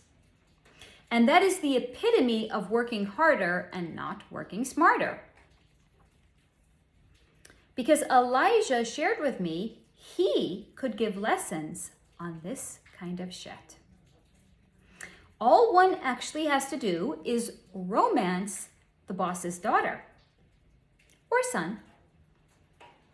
Or if they don't have one single child that is of a dating or marriageable kind of an age, then you orchestrate a catastrophic event and you save them from it. And then you would be a made man for life. Because that mob boss would be so grateful that you saved their child's life. So since he came back after I thought I was done talking to him and he seemed chatty, I asked him what he thought of the industry as a whole. You're so chatty, Mr. Elijah fucking Wood, wolf in sheep's clothing and secret psychopath to the stars. What do you think about the industry? And he said it's full of wounded souls looking for their redemption. And though it would be easy for him, so easy to destroy any number of them, it's considered bad form to mess with your fellow actors. Because there's an order to things, and even if he is 10 times smarter than those on top, which he is certainly alleging he is, or claiming he is, being that much smarter also means knowing his place and knowing when not to flaunt that he actually is 10 times smarter than those on top. Plus, these people spent a ton of money fixing these other people up. And though it would be so easy to crush them like a grape under his shoe, it may be an A-lister that he would get to work with one day, and that could be a good look for him. So he wouldn't do it. But he sees it, he knows it, and he also shared with me that porn is full of, his words, broken dolls who are so pretty and delicate, but so fundamentally broken. I asked him next about the Hollywood Club, and he rolled his eyes and snorted. To him, it's so obvious it's designed to break and compromise people. So even if they weren't broken before, the entry level is designed to do so. So then that actor or actress is then owned and easily controlled. Because if you are an ugly, what did I write here? Because if you're an ugly man surrounded by beautiful young playthings, what a great way to even the playing field. I asked then if there was anything else he wanted to share, and he just gave me a mischievous smile and said, "Not all Hannibal Lecters wear masks." So that is what I have for you on Elijah Wood. Please comment down below with any questions that you may have. Now, the next person whose energy I was asked to look into is an actress by the name of Reese Witherspoon. Now, Reese Witherspoon first rose to fame, to the best of my recollection, in a movie called Cruel Intentions, which she had starred in with her now ex-husband, an actor by the name of Ryan Phillippe. Now, yes, for those of you who are asking, Ryan is on my list. He really has no interest in coming in and talking to an energy reader. I have tried on multiple times, and he's just like, nah, girl, nah. So, let's see what Reese's energy wanted to... Oh, and she's also an Academy Award-winning actress. Let's see what Reese's energy wanted to share with me. Reese Witherspoon took a deep breath in when I approached her energy. She said, following after Elijah Wood, he is certainly a tough act to follow, and not to expect any major reveals from her. Because after all, she's America's sweetheart, remember? or she's one of them anyway. One of the girls that fit the bill and was cast as a prototype of being a sweetheart. And it's truly more remarkable when one is in the club. How all one has to do is walk. Literally. Follow the path set out before them. But it's on you if you fuck it up. And she nearly did. But that PR machine brought her back. Now, in case you don't know what she's referencing, even though she's not referencing it directly, she's referencing it through innuendos. A couple of years ago, she had been pulled over for drunk driving, and she had asked the police officer, "Do you know who I am?" That's kind of like a no-no. But the PR machines worked overtime to rehabilitate her image after it was shown she's not actually America's sweetheart. She's maybe more somebody that's entitled. Because somehow, as if being a famous actress and being known for it was going to get her out of drunk fucking driving. Are you serious? So again, yes, the PR machine brought her back. And that's why it's not bad, according to Reese Witherspoon, to be in the club. Because they really do take care of their own. So I asked her then what she thought about Harvey Weinstein, and she said, quote, "He got what he had coming," end quote. She either completely missed my reference in this case when speaking about Harvey Weinstein to the club not actually taking care of their own in this case, or she didn't care that she actually missed the reference that I was bringing up. Because she's saying like, look, the club takes care of their own. And I'm saying, okay, but what about Harvey Weinstein? He was in the club. So why didn't they take care of him? She didn't care. Or she didn't want to like address that with me. And this is when I realized that Reese Witherspoon actually is in fact a bit like that. A little flippant. A little not caring. She's a little bit somebody who just doesn't actually care about things. She's a little one note and seems like a girl who got incredibly lucky more than anything, in my opinion. She fit the bill. They welcomed her in. The end. Not the end of the reading on her, though. She was right when she said no major reveals with her because she doesn't care enough to see or think outside of herself.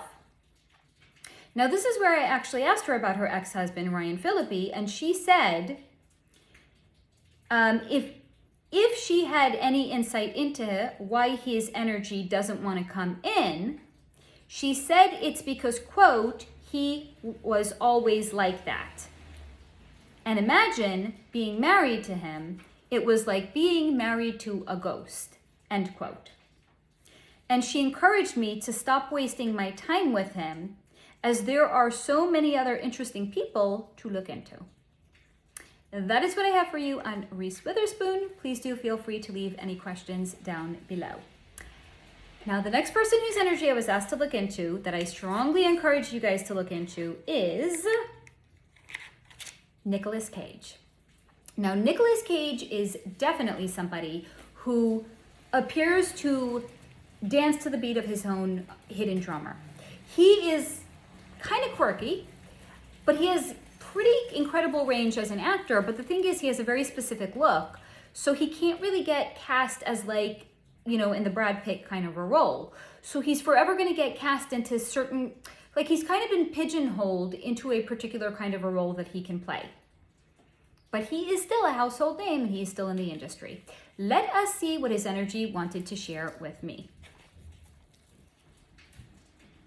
Nicolas Cage is twisted.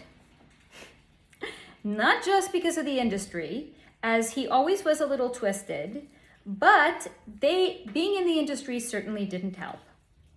He shared he always wanted to be a performer, and he always felt he had a lot to share in terms of character depth that he could loan to a character he was playing. He is someone that really got into the industry for the love of the craft and acting, not for the fame, the money, absolutely none of it. Sure, actors should be well compensated, according to Nicolas Cage, or at least the really good ones should, but the rest is just a circus. It's a modern day fabrication of gods and goddesses designed to hijack our sense of self-worth.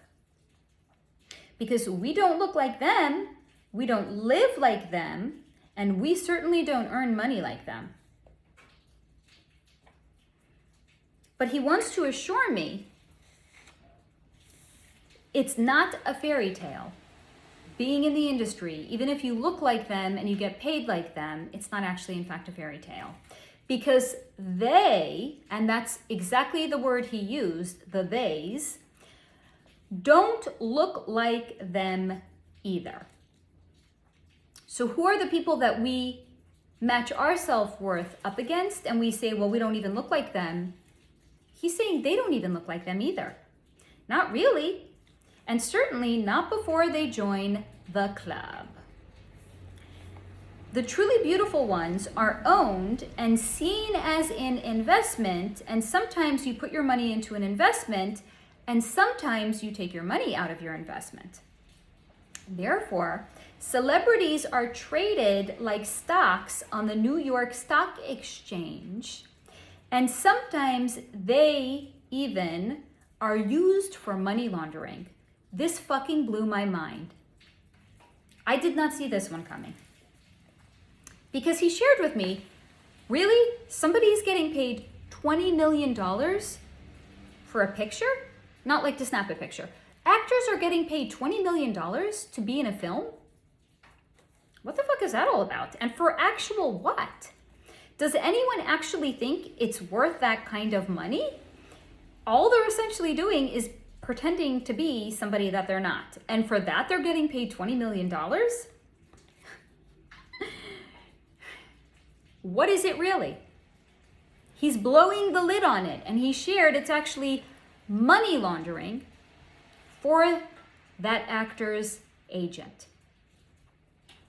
Their managers, their et ceteras. Because they all get a cut of that $20 million payday. Yes, the actor is getting paid $20 million. They're not taking home $20 million. What percentage are their managers getting? What percentage is their agent getting? So if a person's agent happens to get a really, according to Nicolas Cage, hot piece of ass into the club, right? Like they recruit them into the club, they are handsomely rewarded.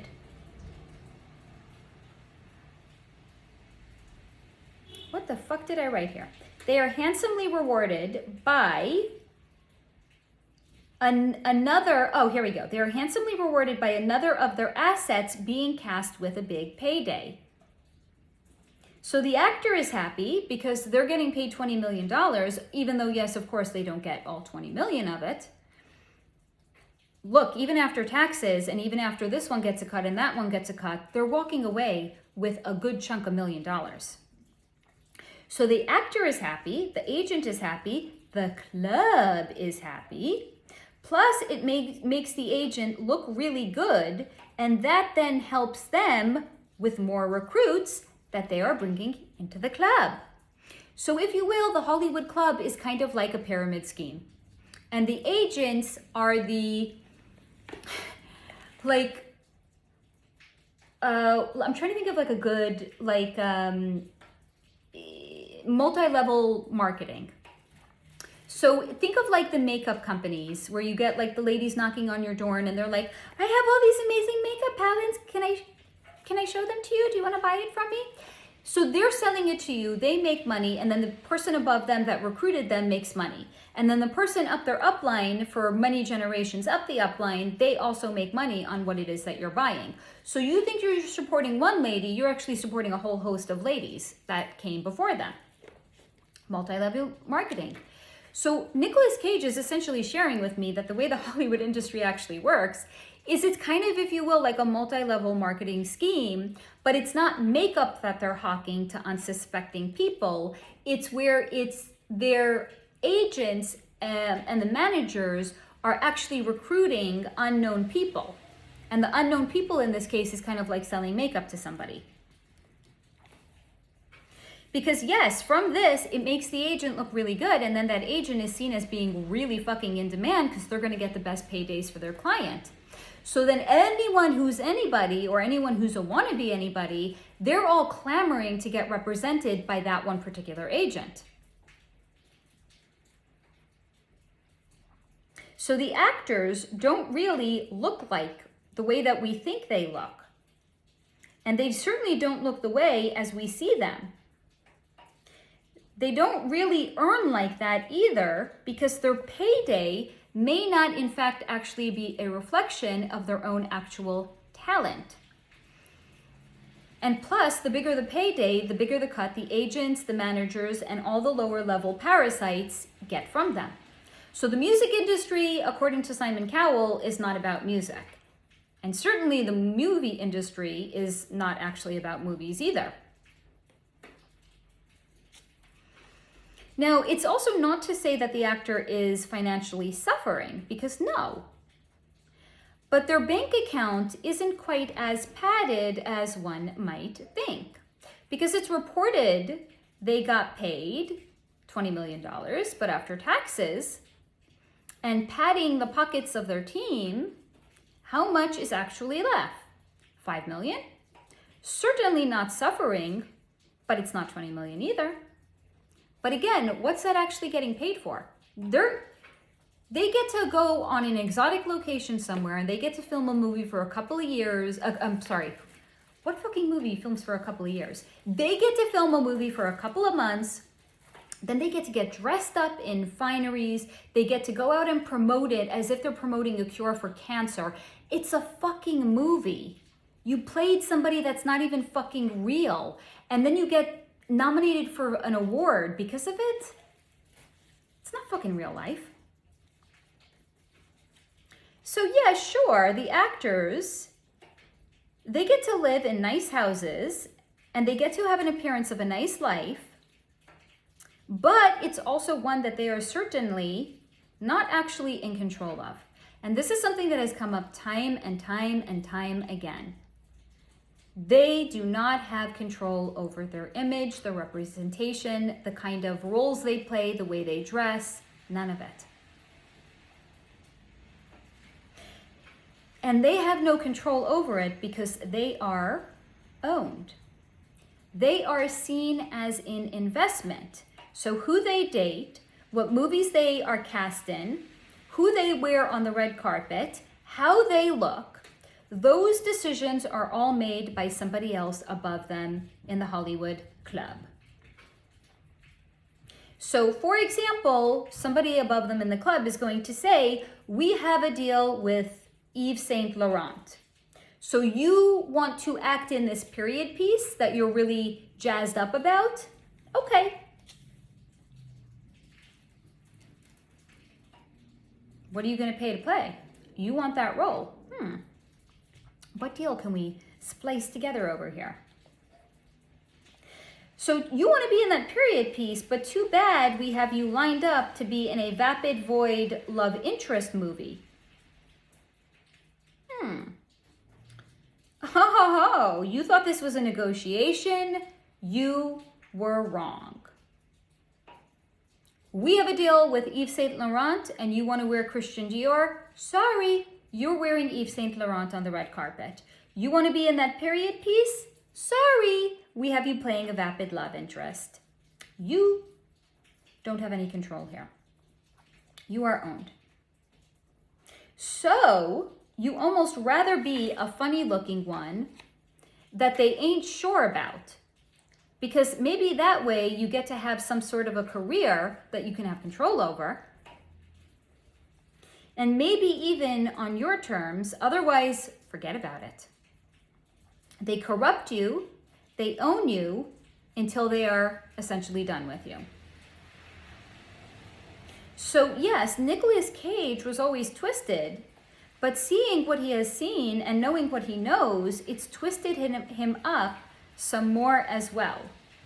But he isn't owned and he actually gets to act. So he is not complaining about that. That is what I have for you on Nicolas Cage. Please do feel free to comment down below. Now the next one is a shorty but a goodie. Now I was asked to look into Dr. Dre and if he has in fact been replaced. Let's see what his energy wanted to share with me. Dr. Dre, was he replaced? What was shown to me is he has actually been safely tucked away. And he thanks whoever has asked about him and he thanks them for their concern, but he's safe. He also shared that he cannot stay long to chat with me because everyone has some sort of an energetic fingerprint and it acts, if you will, as a tracking device. So if he stayed any longer to communicate with me, they would be able to find him because of his energetic fingerprint that will alert those that might in fact be looking for him for nefarious reasons, will alert them to his location. Very short, very interesting. So he has been safely tucked away. That is what I have for you on Dr. Dre. Please feel free to leave any questions or comments down below. Now, this next one is one that I had definitely encouraged you guys to watch because this be fucking wild. This is on an actress by the name of Kate Beckinsale. Now, Kate Beckinsale kind of had her, if she was like a niche kind of an actress, it was where she was playing like a badass, like vampire slayer. So let's see what Kate Beckinsale's energy wanted to share with me. Kate Beckinsale first and foremost started off by informing me she regrets the implication on my part that she was part of Pete Davidson's buffet, but she also regrets it because it's true. Now, I will link the AMA that I had done, which we looked into Pete Davidson. And if you are like me, and if you are wondering, how the fuck does somebody that looks strung out, like he just came back from a 3-day bender, how the fuck does a Pete Davidson get to bang all of the hot littlest things in Hollywood? It's because he's in the club, his family is in the club, and because they are particularly high up in the club, all of the pretty little playthings below him in the club are like a buffet for him to sample at his leisure. So yes, she regretted the implication that she was part of his buffet, but frankly, she also regrets the implication because it's in fact true. Now, she is realistic,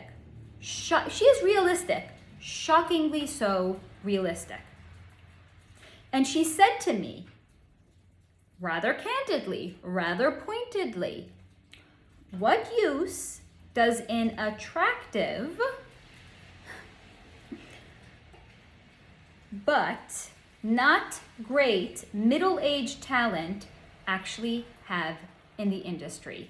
And what the fuck do they keep her around for? Because she's not the most talented of actresses. She's good looking, but she's a middle-aged woman at this point. What use do they have for her?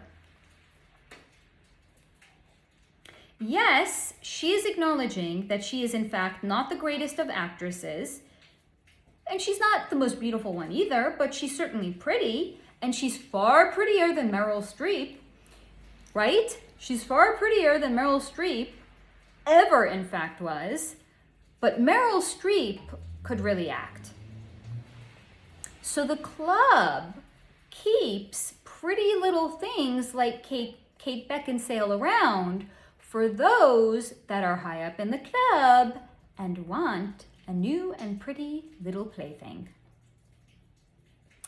She's not complaining about it either. So look at it this way. She's, if you will, like a Hollywood courtesan. And what are courtesans? Back from days of yore, hundreds of years ago, courtesans were like the most beautiful, but they weren't just beautiful. They were trained in conversation. They were trained to be witty. They were trained that people wanted to spend time with them, but not just because of their looks, but because they could really have a fucking conversation. They were exciting because it was like the woman that would stimulate your mind, and then you got to bang her brains out later. It's like the best of both worlds, right?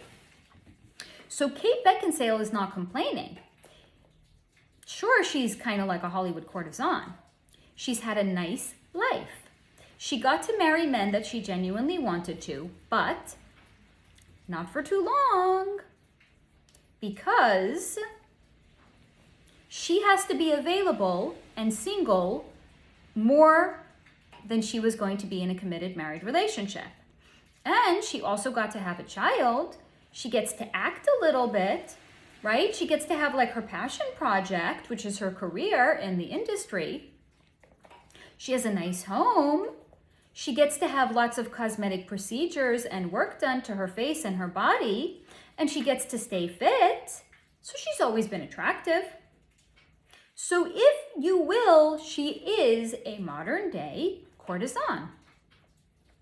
And she is witty, she is fun, she is entertaining, she is clean, because these modern day courtesans in the Hollywood industry have to get tested regularly, like they're fucking prostitutes, because they are. And she has to get tested regularly because she actually happens to have sex for a living. So we think her career is her acting. It's not. It's because she gets to have sex for a living, and her acting is kind of like her passion project, if you will. So acting isn't her career any more than scuba diving is. She is kind of funny and witty, I give her that. Now, she also shared with me that Pete Davidson just happens to be the most over the top of her clients, who also didn't want to hide away with her and keep it a secret like most men want to. He was proud that he was tapping that ass, and he wanted to flaunt it. Like, look at the hot piece of ass I get to have sex with. Excuse me, these are not my words. This is Kate. This is, again, I don't take liberties. This is literally what Kate Beckinsale had shared with me. She's also proud of the fact that she's a middle-aged woman and she's a hot piece of ass, and that Pete Davidson wanted to flaunt that he was tapping her. So that's why she's speaking this way. She's proud of it. Now, of course, that was also okay with her, because she does in fact spend so much time on her back or on her knees. So it was actually nice to be taken out to dinner for a change. So she was happy he was flaunting her. So she then turned to me and she asked me, does she think it made her look bad to be associated with Pete Davidson? Why on earth would she feel that way? Like, she's incredulous about the fact that it would be seen as a negative that she was associated with Pete Davidson. Are you kidding? It reaffirms her commitment rather publicly to making her clients happy at any and all cost. Even if it means, one might say, this has made her look bad. But hey, she goes above and beyond to make her clients happy, because she was even willing to take the hit for Pete because he was so proud that he was, according to her, tapping that hot piece of ass. And you would be surprised how many men like to compare their penis size and their sexual prowess to other men that are in the industry. And because Pete Davidson, I don't know who started this rumor, certainly not me, but he has the reputation of the reason he was bagging all these girls is because he is rather well endowed and packing heat in the sheets. So, because these men like to compare their penis size and their sexual prowess to other men in the industry, she actually experienced a nice uptick in business after that, because Pete Davidson had the reputation that he had, and men wanted to know how they stacked up against Pete Davidson.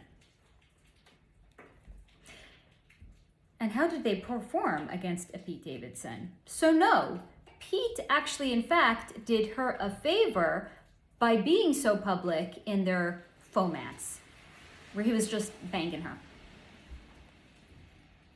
So yes, she has had a nice life and is very happy and grateful every day for the club. So that is what I have for you on Kate Beckinsale. Now I'm going to do a momentary shameless plug, which is to say, if you want to learn more about the way Hollywood works in tandem with these pretty little playthings, I have fantastic membership. One of my fantastic new exclusive videos is on the origins of Hollywood and what that has to actually do, in fact, with the CIA and other fantastic subjects as well. If you'd like to learn more about that, there is a link down below in the video description where you can explore my membership options. All right, that's enough shameless plugging for now. Now, the next person whose energy I was asked to look into is somebody by the name of Mariah Carey. Now, Mariah Carey is a recording artist. She has that song that you either love to hate to hear around the around the holidays, because all she wants for Christmas is you. Catchy as fuck that song is, I agree with you. Maybe after the 10th or the thousandth or 100,000th time you've heard it prior to Christmas, you might want to actually never hear it again. But it's a catchy song, and she probably makes a boatload of money off of it, right? Let's see what Mariah Carey's energy wanted to share with me. Mariah Carey asked me if she has not, in fact, suffered enough. Why do I come around and want to exploit her any more than she has actually been exploited? So I asked her, how has she been exploited? Because she seems to live a rather private life. She said, being a celebrity, it is assumed that you will open up your home and your life to the public and gossip casters, and that's not what she is about. So every time she has done an interview, it pains her. Every time she has had to record a music video, she has hated it. And doing MTV Cribs and showing off her home felt like being filleted alive. She hates every second of it, and she wishes to just be left alone to nurse her wounds in peace. Now, I will say, I knew I was pushing it, but I asked her, what wounds, pray tell, does Miss Carey speak of? Because on the outside looking in, she seems to have a rather charmed life. So she smirked at me and told me, that's what they all want us to think. That being a celebrity somehow solves all of our problems and they all get to live happily ever after. And in reality, being famous solves absolutely no one's problems and in fact opens up an entirely new set of them. Because people looking to hustle you, family looking for handouts, money mismanagement, theft, and bad media, the list actually goes on and on and on. Then there's what you had to do to get into the club. The guilt, the anguish, the pain, the suffering. It's really not anything she would wish on anyone. Therefore, and then for her, it was also the abuse she experienced at the hands of her former ex-husband, her first ex-husband, Tommy Mottola, who's a record executive. Because she shared with me he was exceptionally mentally and emotionally abusive, and on occasion, he was physically abusive to her as well. And did I in fact know that she developed an eating disorder when she was with him? And that's why she was so fucking skinny back then? So sure, she got to have nice things and she got to live in a nice big house, But at what cost? Certainly not one she would ever be willing to pay for again. Then there's Nick Cannon and how he, according to her, deceived her. Because how is she supposed to ever have a relationship again after Nick Cannon? She's not, according to her. How is she ever supposed to feel safe in the world again? She's not. How is she ever supposed to leave her house again? She's not. And that's why she doesn't leave her house. So please let her alone to rest in peace. So I did. That is what I have for you on Mariah Carey. Please feel free to leave questions or comments down below. Now, the next person whose energy I was asked to look into is a singer that recently crossed over by the name of Tina Turner. Tina Turner is a very well-known and successful recording artist, and she has also been very, very candid about being a woman that had suffered at the hand of her first husband, someone named Ike Turner. So let's see what Tina's energy wanted to share with me. Tina Turner still is adjusting to being on the other side. It has not been that long, but also it could have been 100 years for her. And that's another thing she's still getting used to, how different time feels, and it's all rather disorientating. Because what I had shared to you is the way we experience time here on Earth, it's not like that on the other side. 10 seconds, 10 years, 1,000 years, it all feels the same. Time as we know it is a 3D construct. So she's getting used to this experience of time actually meaning nothing. So she knows, like conceptually, she hasn't been gone that long, but it just, time is so different to her, she's really getting used to that disorientating feeling. Now, she also shared with me she now feels absolutely no attachment to the person she was, Tina Turner. Like that's all melted away as soon as she was out of her body. She compares it, if you will, to makeup that got washed off at the end of the night. But in this case, it wasn't at the end of the night, it was at the end of the life. And it's so strange, but it's also rather freeing to just be. And no one on the other side has any expectations or treats her with any sense of reverence because she used to be in anybody. Because everybody used to be a somebody, but the souls they just don't care about that there. They don't care. There's no such thing as status, fame, popularity. And after being revered in life, it's rather refreshing that the souls on the other side don't care about any of that.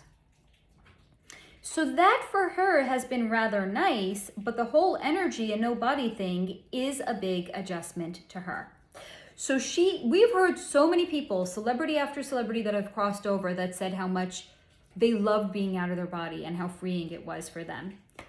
It's obviously not like that for everybody because she's saying it's actually a big adjustment for her.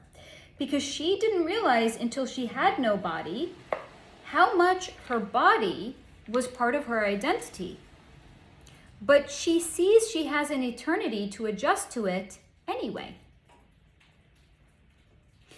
And would be funny if that was a parody, but it's in fact actually real.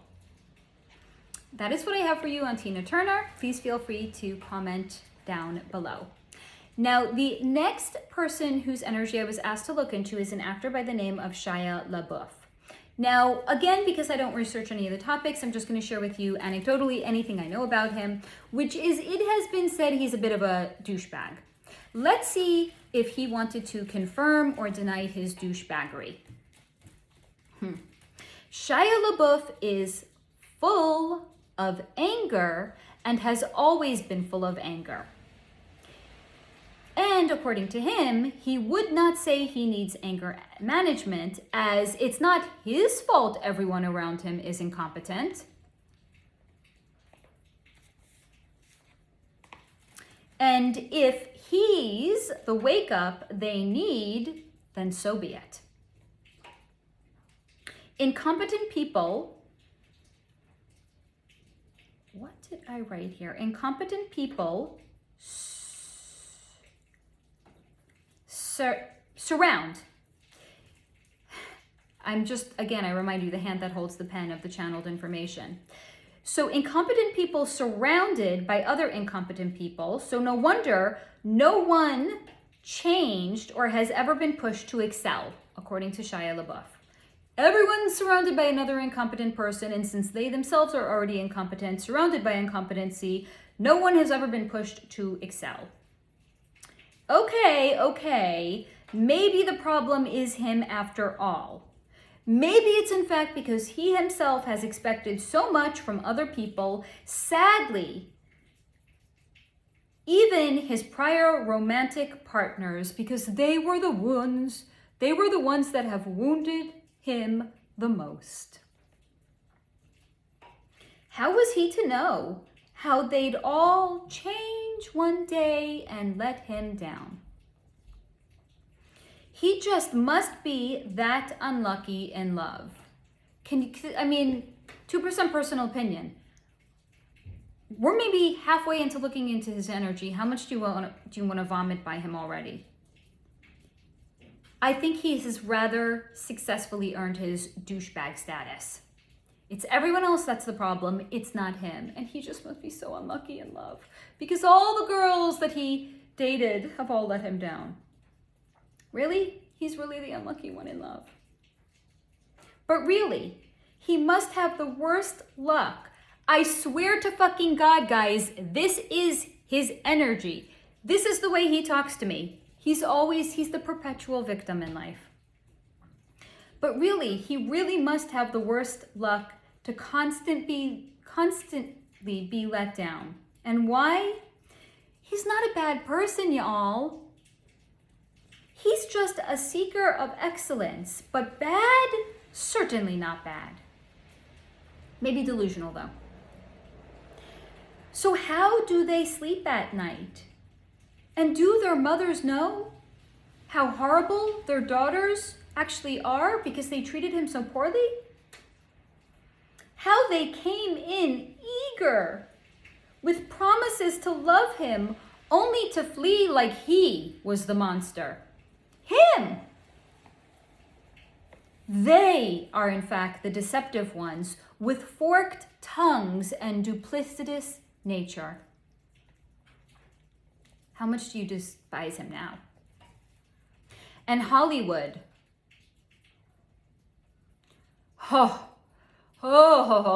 Hollywood. Don't even get him started on Hollywood. If one thinks there is any level of excellence to be found there, they will be sorely mistaken. Because according to Shia Labeouf, Hollywood is full of second-rate actors, he might actually have a point here, unoriginal scripts, and talentless directors. If not for his family being in the club, this is no industry he would have chosen for himself. But poor him, he just happened to have shown an aptitude for acting and he got put into it. Sure, the attention is nice, but only so long as he constantly has to in fact work and he is constantly and in fact out there. Otherwise, the public just forgets about you, and good God, is working in the Hollywood industry tiring. How is a man supposed to He's asking seriously, pray tell people, how is a man supposed to enjoy his life with all the work he has to do? As if he knows a thing about actual work and not enjoying your life because of it. Good God, woman, he asks me. What's a man supposed to do? To be too good for all those around you and to still be wholly and fully unappreciated by all of them. Maybe he'll just give up dating and working and he'll join a monastery so he can just fucking be. Do it, Shia. Do it. Save the rest of us. That is what I have for you on fucking Shia Labeouf. Please feel free to comment down below if you have any questions about him. Next, this is a fantastic video. I'm going to skip some pages that I had done on Blake Lively and Ryan Reynolds. And if you yourself are in fact interested in learning more about the way that people genuinely are behind the veil, and if you can, I highly suggest joining my membership so you can have access to all of the incredible content. The next person whose energy I was asked to look into is an actor by the name of Chadwick Boseman. Again, don't research anybody. He, I think, passed away rather untimely at a rather young age, but I think he had actually also played a rather notable and famous, I don't even know what, because again, I don't research any of the topics I'm looking into. So let's see what Chadwick Boseman's energy wanted to share with me. When he first came into me, he had his arms wrapped around his abdomen, and he says even on the other side, it's like his soul remembers what had happened to his body. So he was holding himself. He shared with me he still cannot believe how it had all gone down and how fast it all was. And also that it wasn't in fact supposed to be that way. So rather differently than how I was with Mariah Carey, where I was pushing it and I knew I was pushing it, I actually wanted to be sensitive and to not pry and to not ask if he was taken out or if there was anything suspicious about the way in which he had crossed over. I was trying to be sensitive and not ask. But he shared with me, it's all right, and it's something that he has thought about as well. Because again, thoughts are laid bare. I don't need to say it to him. It's when you're dealing with energy, he can see all the thoughts in my mind and I can see all the thoughts in his mind. And it's in telepathic communication and it's not verbal communication. So he was seeing me thinking these thoughts and he said to me, it's okay, it's okay. These are actually thoughts he himself has had as well. But the answer is, he doesn't know. He doesn't know because he actually doesn't want to know. Because yes, on the other side, you can get all of the mysteries to your own life answered. He hasn't gone looking for them because he doesn't want to know. Because if there are some things one are not meant to know in life, maybe this is one of the things he is not meant to know after life either. So he doesn't go looking for answers that may upset him or that he thinks he's not meant to know, and that is perfectly okay. Because he had a nice life, so why try to find something that will sully that for him? He wants everyone to know that he is okay and he is adjusting to the afterlife, but he shared he does enjoy it so far. He said God really is something else in the best possible way. That is what I have for you on Chadwick Boseman. Please feel free to leave any questions or comments down below. Now, the next person I was asked to look into is an actress by the name of Emma Watson. Now, Emma Watson first rose to fame by being cast in this is embarrassing, Mia names, the Harry Potter book series when it was turned into a multiple movies. And she has gone on to have a career and do other movies as well.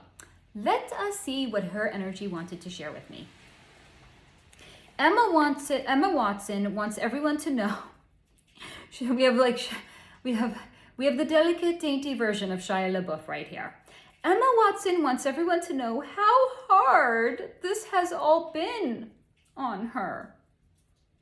Do we have any idea what it's like to be caught in the middle of a cultural movement, doing the right thing, and inviting so much?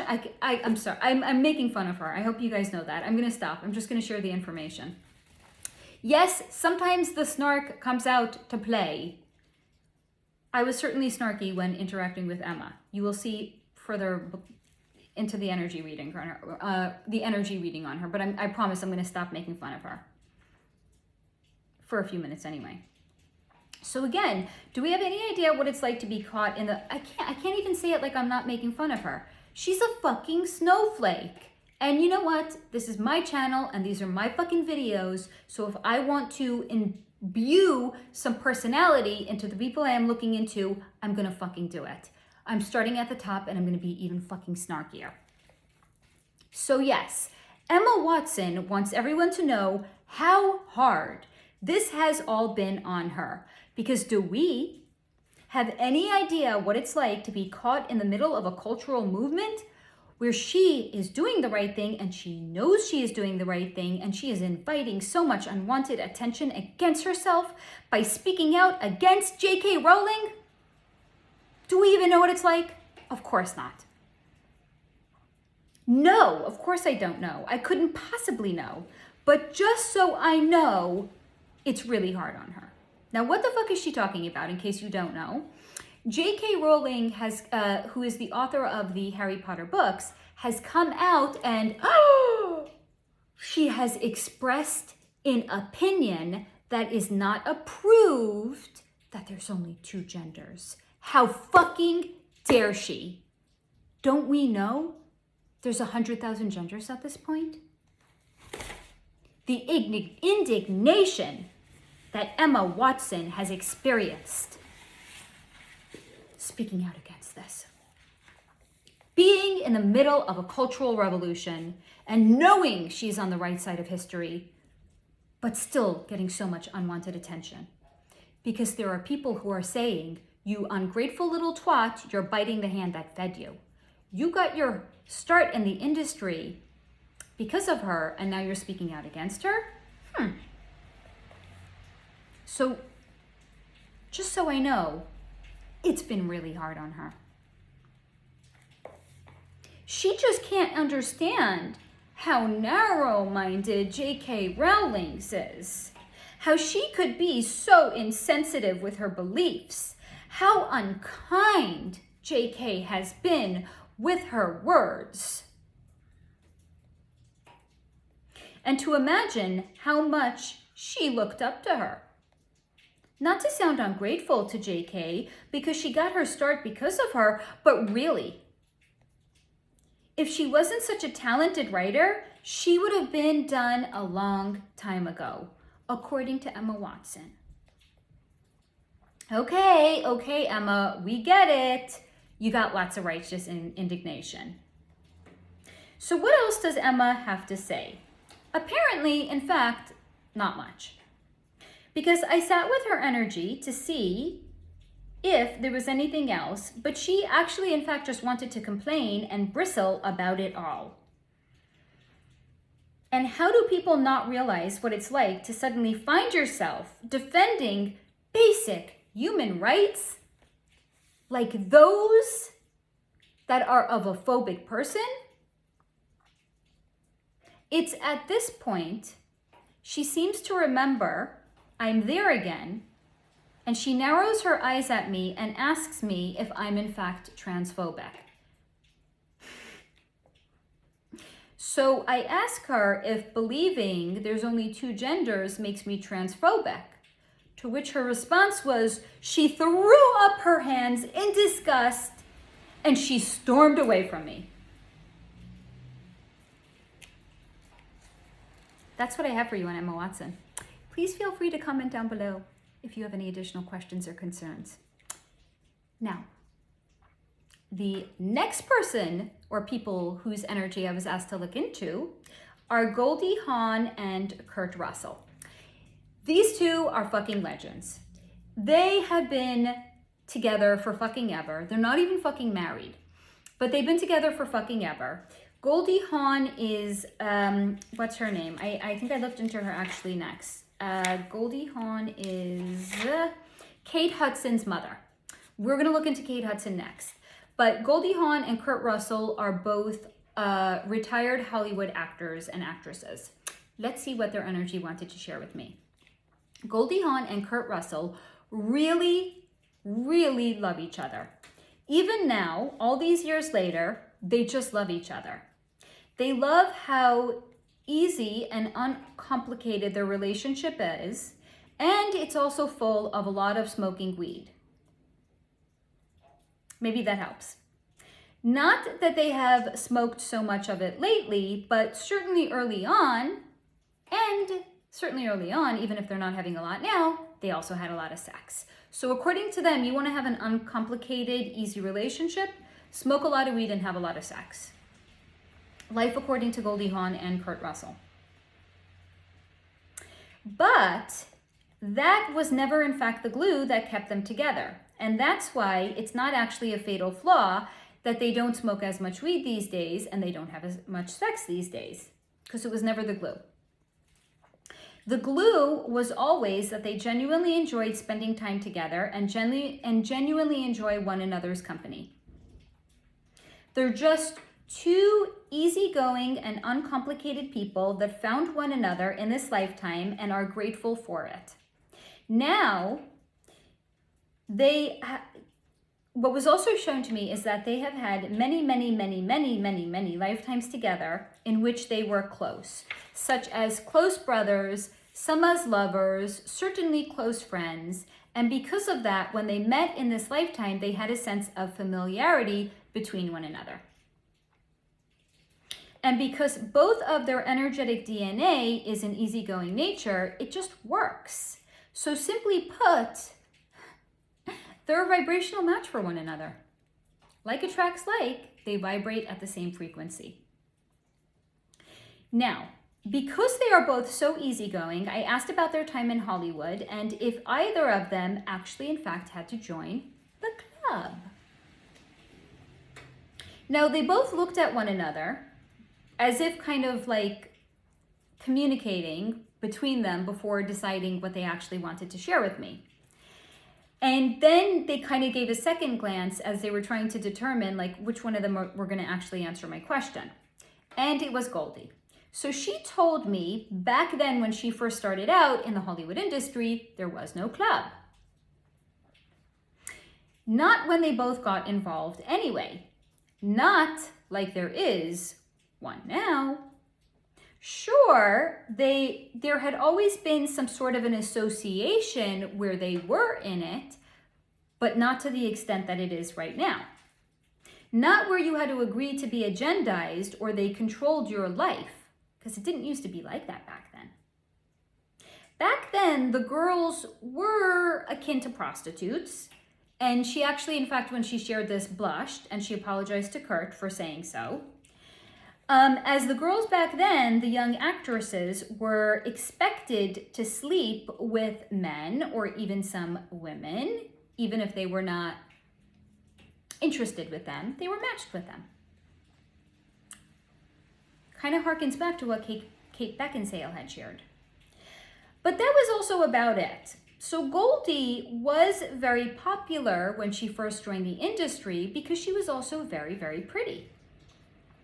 She always had a certain kind of innocence and a certain naivete about her, so she never actually, in fact, found herself in truly bad situations because most of the men, when they were with her, in fact, just wanted to protect her. And a few even asked if she had cute friends that she could set them up with because they didn't want to take advantage of her. So her innocence and naivete actually elicited in them a protective response where it was like, you know what, it's okay. Do you have a friend you could set me up with? Because I can't with you. But it was nowhere like it is today. She repeatedly asked Kate if she really wanted to get, she repeatedly actually asked, because apparently I was not writing with punctuations. I missed a period. So it looks like a one long run-on sentence. So what I meant to say was, it's nowhere like it is today, period. And she repeatedly asked Kate, her daughter, Kate Hudson, if she really wanted to get into the industry at this time. Because even at the time that Kate joined, it wasn't as bad as it is now, but it was still pretty fucking bad when Kate joined. This is when Kurt interjected and said they actually had a really candid talk around the time. And it turned out again, one long run-on sentence. So Kurt was interjecting that around the time that the Hollywood industry was more fully and completely infiltrated by the club, both him and Goldie had had a candid talk about it. And they realized that if they were, according to Kurt, these are his words, to take the knee and give up fundamental parts of themselves, is it something that they were willing to do to stay in the industry and to have a long and robust career? And they both had agreed they felt they had a good run, a good career, a good life, and they were actually, in fact, content to live out the rest of their days in peace, which is why we do not see them so much. They also shared with me that the club had tried to lure them both back in with roles here and there, but they frankly didn't see that it was worth it. They were getting older. They knew there was an expiration date on their career anyway, so why, as Kurt had said, take the knee to have a few more years left? They were getting up there anyway. They have also shared with me that all they basically cared about sometimes was smoking weed, because they live their life more akin to that of hippies. And therefore, they are not entirely suited for the way the industry was turning out to be. So thank God they got out when they did, because others didn't necessarily have that luxury. So yeah, that was that, and that is them. That is what I have for you on Goldie Hawn and Kurt Russell. And now I'm going to be looking into the energy of Goldie's daughter, an actress by the name of Kate Hudson. Kate Hudson has been married a bunch of times, and she has a bunch of kids at this point, but she got her start in a movie, which of course I can't remember the name of it, but it was like some groupie movie. And she was the it girl of the moment with her breakout role. Let's see what Kate's energy shared with me. So Kate Hudson has her mother's same laid-back kind of vibe. But whereas Kurt and Goldie wanted to leave the industry behind, Kate rather in fact felt pulled into the industry. She grew up seeing her mom's movies and sees Hollywood with rose-colored glasses. Therefore, whatever they ask, it's worth the price, because you get to make magic and you get to be part of magic. So there's no price tag on that. At least not according to Kate. She would never allow herself to be priced out of that, because again, she sees the industry with rose-colored glasses, not entirely as it is in fact. So if we want to know if she's part of the club, she is. But she's not second generation, because as Goldie had just shared a moment ago, she's not really in the club, because when Goldie joined the industry, it wasn't the way it is now. It hadn't been infiltrated. So Kate's a second generation actress and she's in the club, but her mom isn't. And she also does not see the industry clearly, because she sees it through the lens of a child seeing magic that movies create and believing that the magic she sees is real. And not, to a certain extent, growing up past that and coming to understand that it's actually in fact misdirection. So it's the equivalent of somebody who's watching a magic show and they believe that the magic they're seeing is real, not understanding everything they're seeing is just misdirection. Look here, not there. We're going to take your attention over here so you don't see what we're actually doing behind the scenes to make you believe the magic is real. She is very much someone that has had a positive experience with all of it. Because again, she sees it through rose-colored glasses and not living in reality. Plus, it has really given her a nice life, an elevated status, and that has allowed her to meet some truly fantastic men. And this is where Kate literally just had to stop, and she was like, men. Men have always been a weakness for her. She just loves them. She loves men. The tall ones, the short ones, the masculine ones, the intellectual ones, just all of them. She loves the attention they give her. She loves playing with them.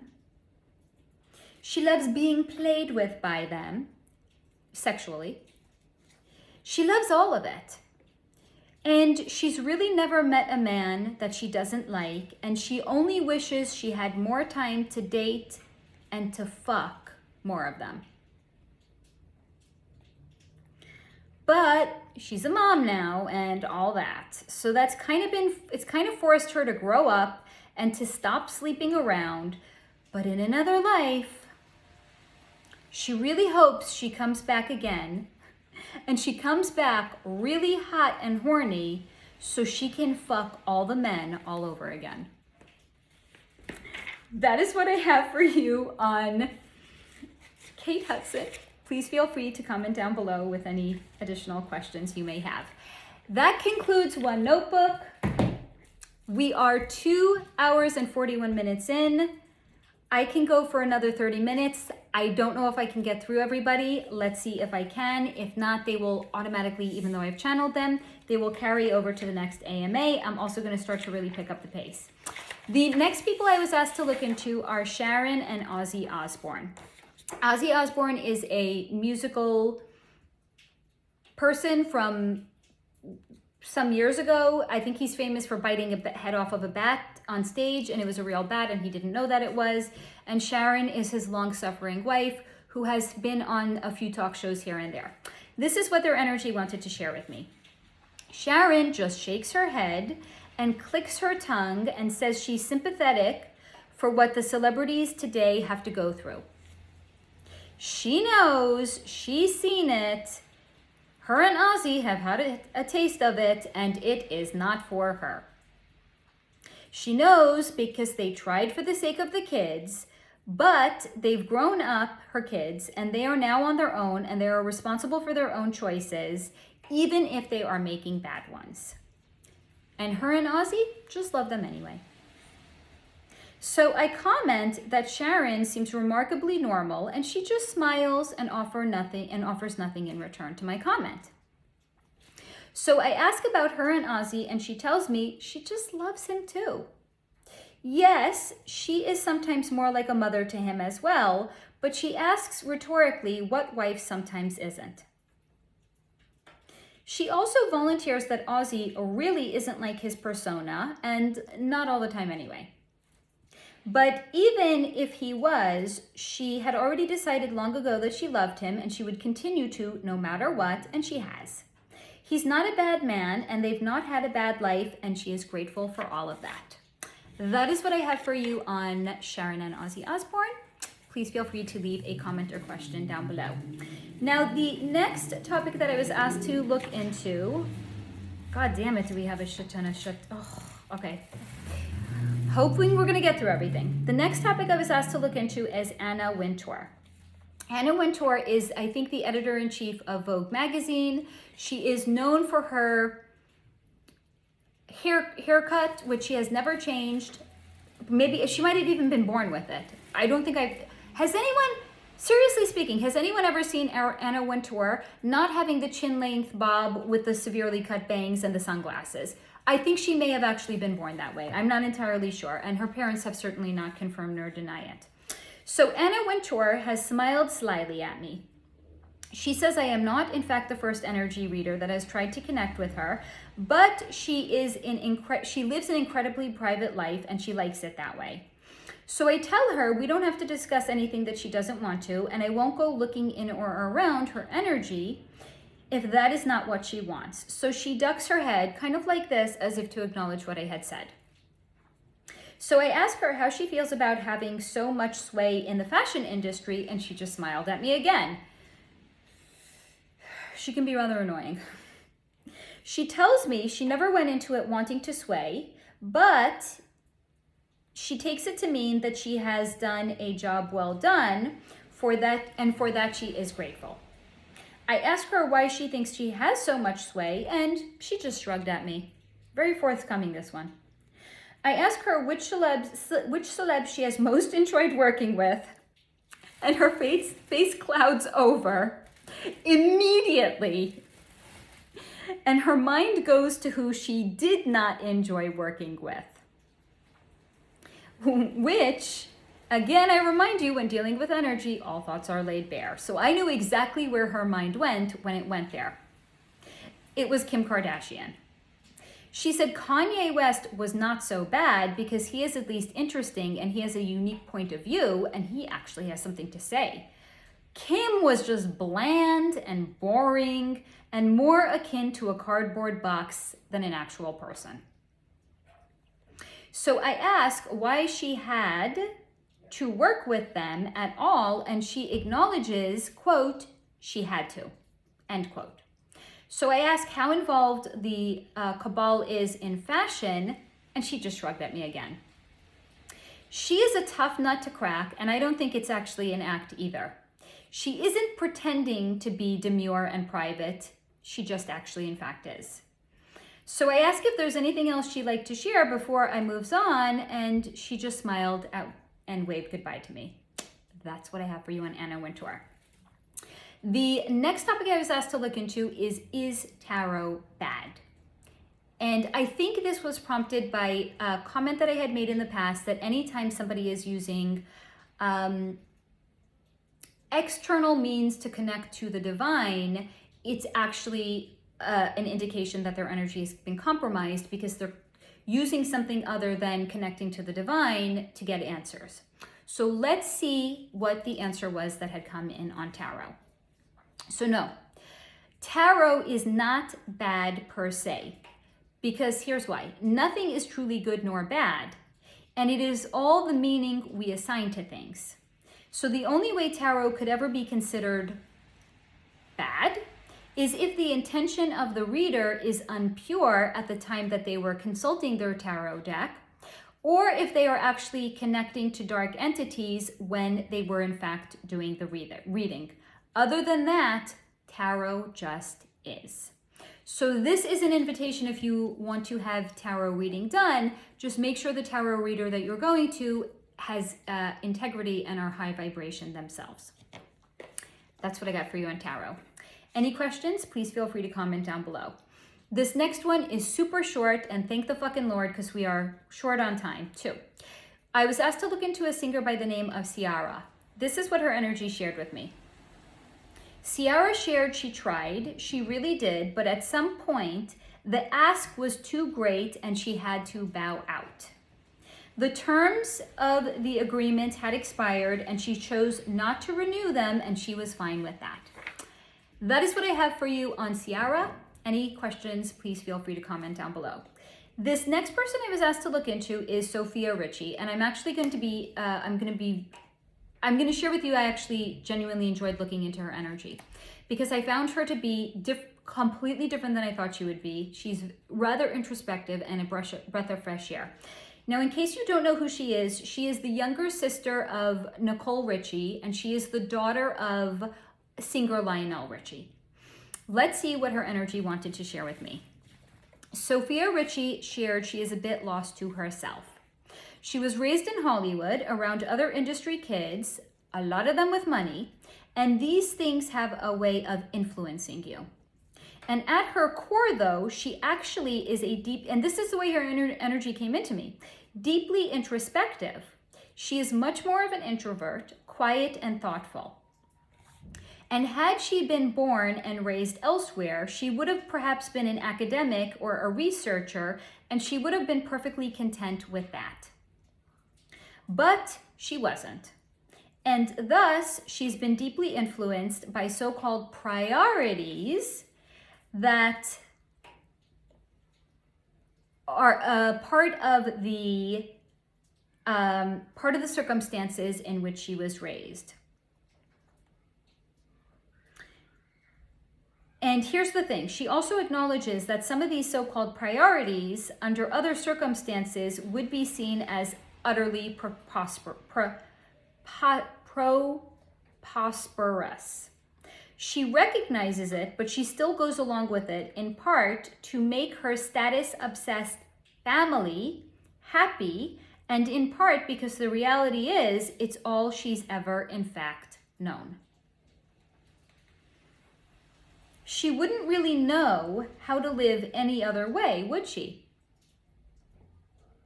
It's like Tarzan was raised by animals. You put Tarzan into the regular world, even though this is the world that he would, he would live in. It's like, I don't know how to live in this world. So she's acknowledging, she's not sure she would know how to live any other way because this is so deeply ingrained into her on a fundamental level, even though it's actually, in fact, not even her. She said she's not sure if she would know how to live any other way, because in part she recognizes how young she is. So I asked her about her relationship with Scott Disick, who she had dated after Scott Disick had ended his relationship with whichever Kardashian he had been with for so many years and had kids with. And she says he was fine. He was not actually a douche at all, but a deeply wounded soul that was seeking healing after what he had endured with his involvement with the Kardashians. And in her opinion, he got shafted and now has to know how his kids are being raised, and he's in fact powerless to stop any of it. I then asked her about her husband, to which she answered, he's perfectly fine and nice, and he makes her family happy. So I pointed out she's not fully living her life if she's married to make other people around her happy. And she said to me, rather intelligently, few raised in the industry are in fact their own people. So please do not feel bad about it for them or for her. And that was that. She made peace with it a long time ago. So that is what I have for you on Christina Ricci. Sophia Richie, please feel free to leave questions or comments down below. Now, the next topic that I was asked to look into is country music. Let's see what I was able to ascertain. Country music used to be where those that were a little different had a place to fit in.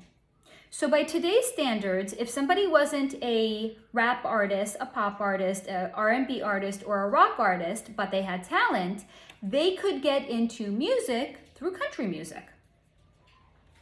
It used to be that way anyway, but not anymore.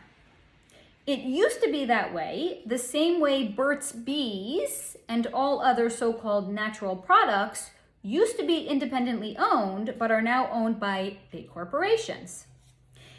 And country artists are now too. Sure, it's not Colgate or Procter & Gamble that's owning them, but it's the club. And more, it's the club, and nothing is actually bigger than the club. Because of course, the club is an equal opportunity lender to expand their power and their reach. So anything that they can infiltrate, they will, just as they have now with country music. Plus, there is so much money to be made, so why in fact would they not infiltrate country music as well? And a lot of these country stars do in fact have a lot of natural raw talent. And according to the club or the cabal, you don't want that talent getting into the wrong hands, do you? What's considered the wrong hands? High vibe, team high vibe. So because they don't want that natural raw talent getting into the so-called wrong hands, which is team high vibe, they got to shut that shit down. So all country artists are now owned outright and bound to an ironclad agreement that prevents them from getting too big or acquiring too much actual influence. So what they will in fact do is they put a cap on them, much the same way they do on the greatest scientific minds. or the greatest medical minds, because those are the one that can in fact enact real change, real positive change onto the world. And therefore they cannot be allowed to reach their full potential. So a lot of the elite universities, what their true purpose is to identify who are the greatest minds of that generation. And then those are the people that will get offered insane jobs, like right out of university, like $250,000 their first year out. And they will lock them down into an industry that is full of bureaucratic red tape, or where they actually can't do the research that they want to, but they're so well compensated that they would never dream of leaving. And it's all done with the intention, because if those people join Team High Vibe, they would change the world, and they could in fact possibly even stop our servitude to the cabal. Or they would make us healthier when the cabal wants to keep us unhealthy.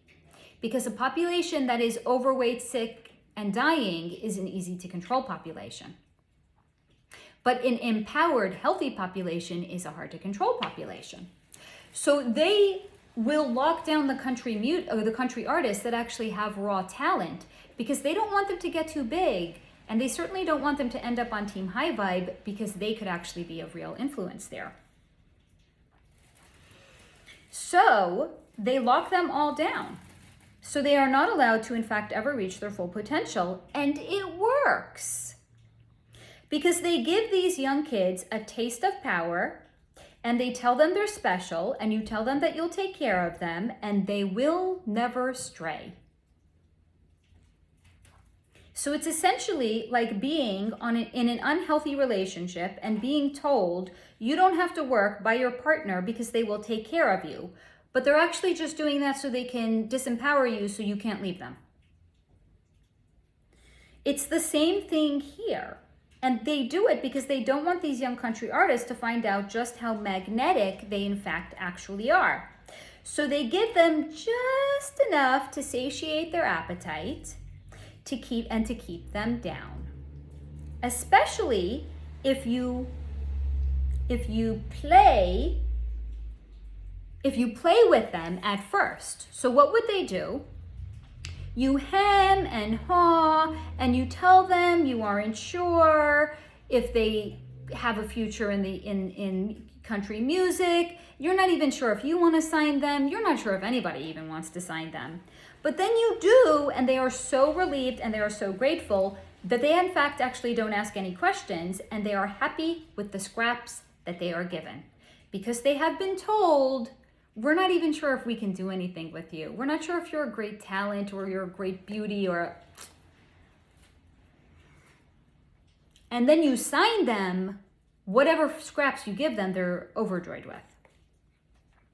And it's all done without them knowing that it's happening to them, because they actually have the most potential and the most power, and they are full of magnetism.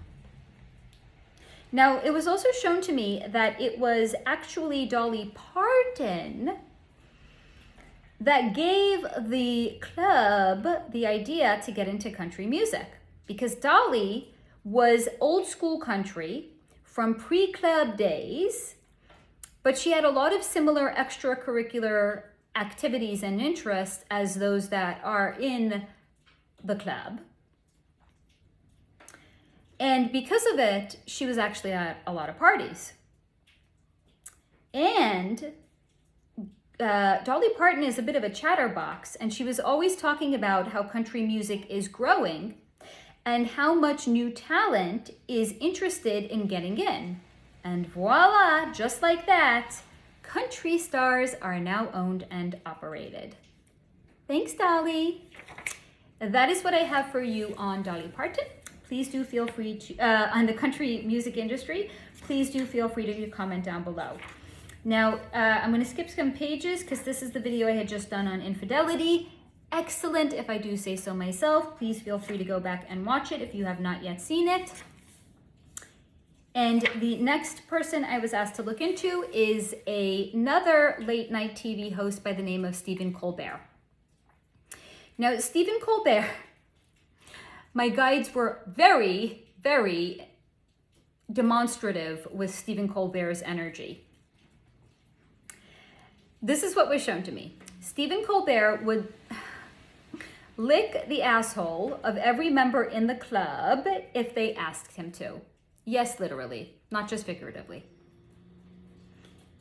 Why? Because he has severe self-worth issues and has found himself in highly degrading situations on more than one occasion. But no matter, he blocks it all out, puts one foot in front of the other, and keeps on trudging along. He thought having his own show and making it would somehow make him feel better, and he is rather surprised that it hasn't. That's not the way trauma works, Stephen. The only way to get onto the other side of it is to go through it. There are no shortcuts to trauma. So yes, he is rather surprised that it hasn't. Therefore, what was shown to me is that Stephen Colbert has developed a drinking habit as a way that he can live with himself, because he has in fact seen some truly horrific things. And he has also done some seriously fucked up things and had some seriously fucked up things done to him. None of which he was willing to reveal to me. No fucking shit. He doesn't want to deal with trauma. He's certainly not going to talk about his trauma to somebody else. But he did, however, say he's a bit of a favorite in the club because he has no personal boundaries, so he's fun to have around. He also shared with me, this is why being an energy reader will never grow old. The things that people share with me, the things that are shown to me, yeah, life's not getting boring anytime soon. Stephen Colbert, because he also has no personal boundaries and didn't actually think to ask me if this is something I might in fact want to know, candidly shared with me he can also seriously deep throat dick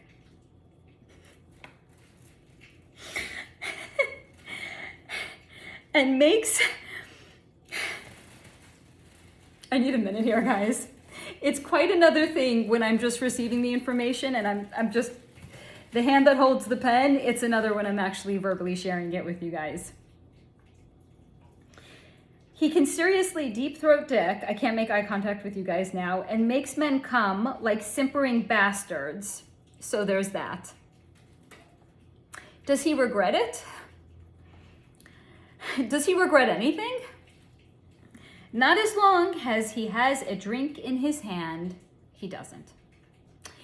That is what I have for you on Stephen Colbert. Please feel free to make any questions or comments down below.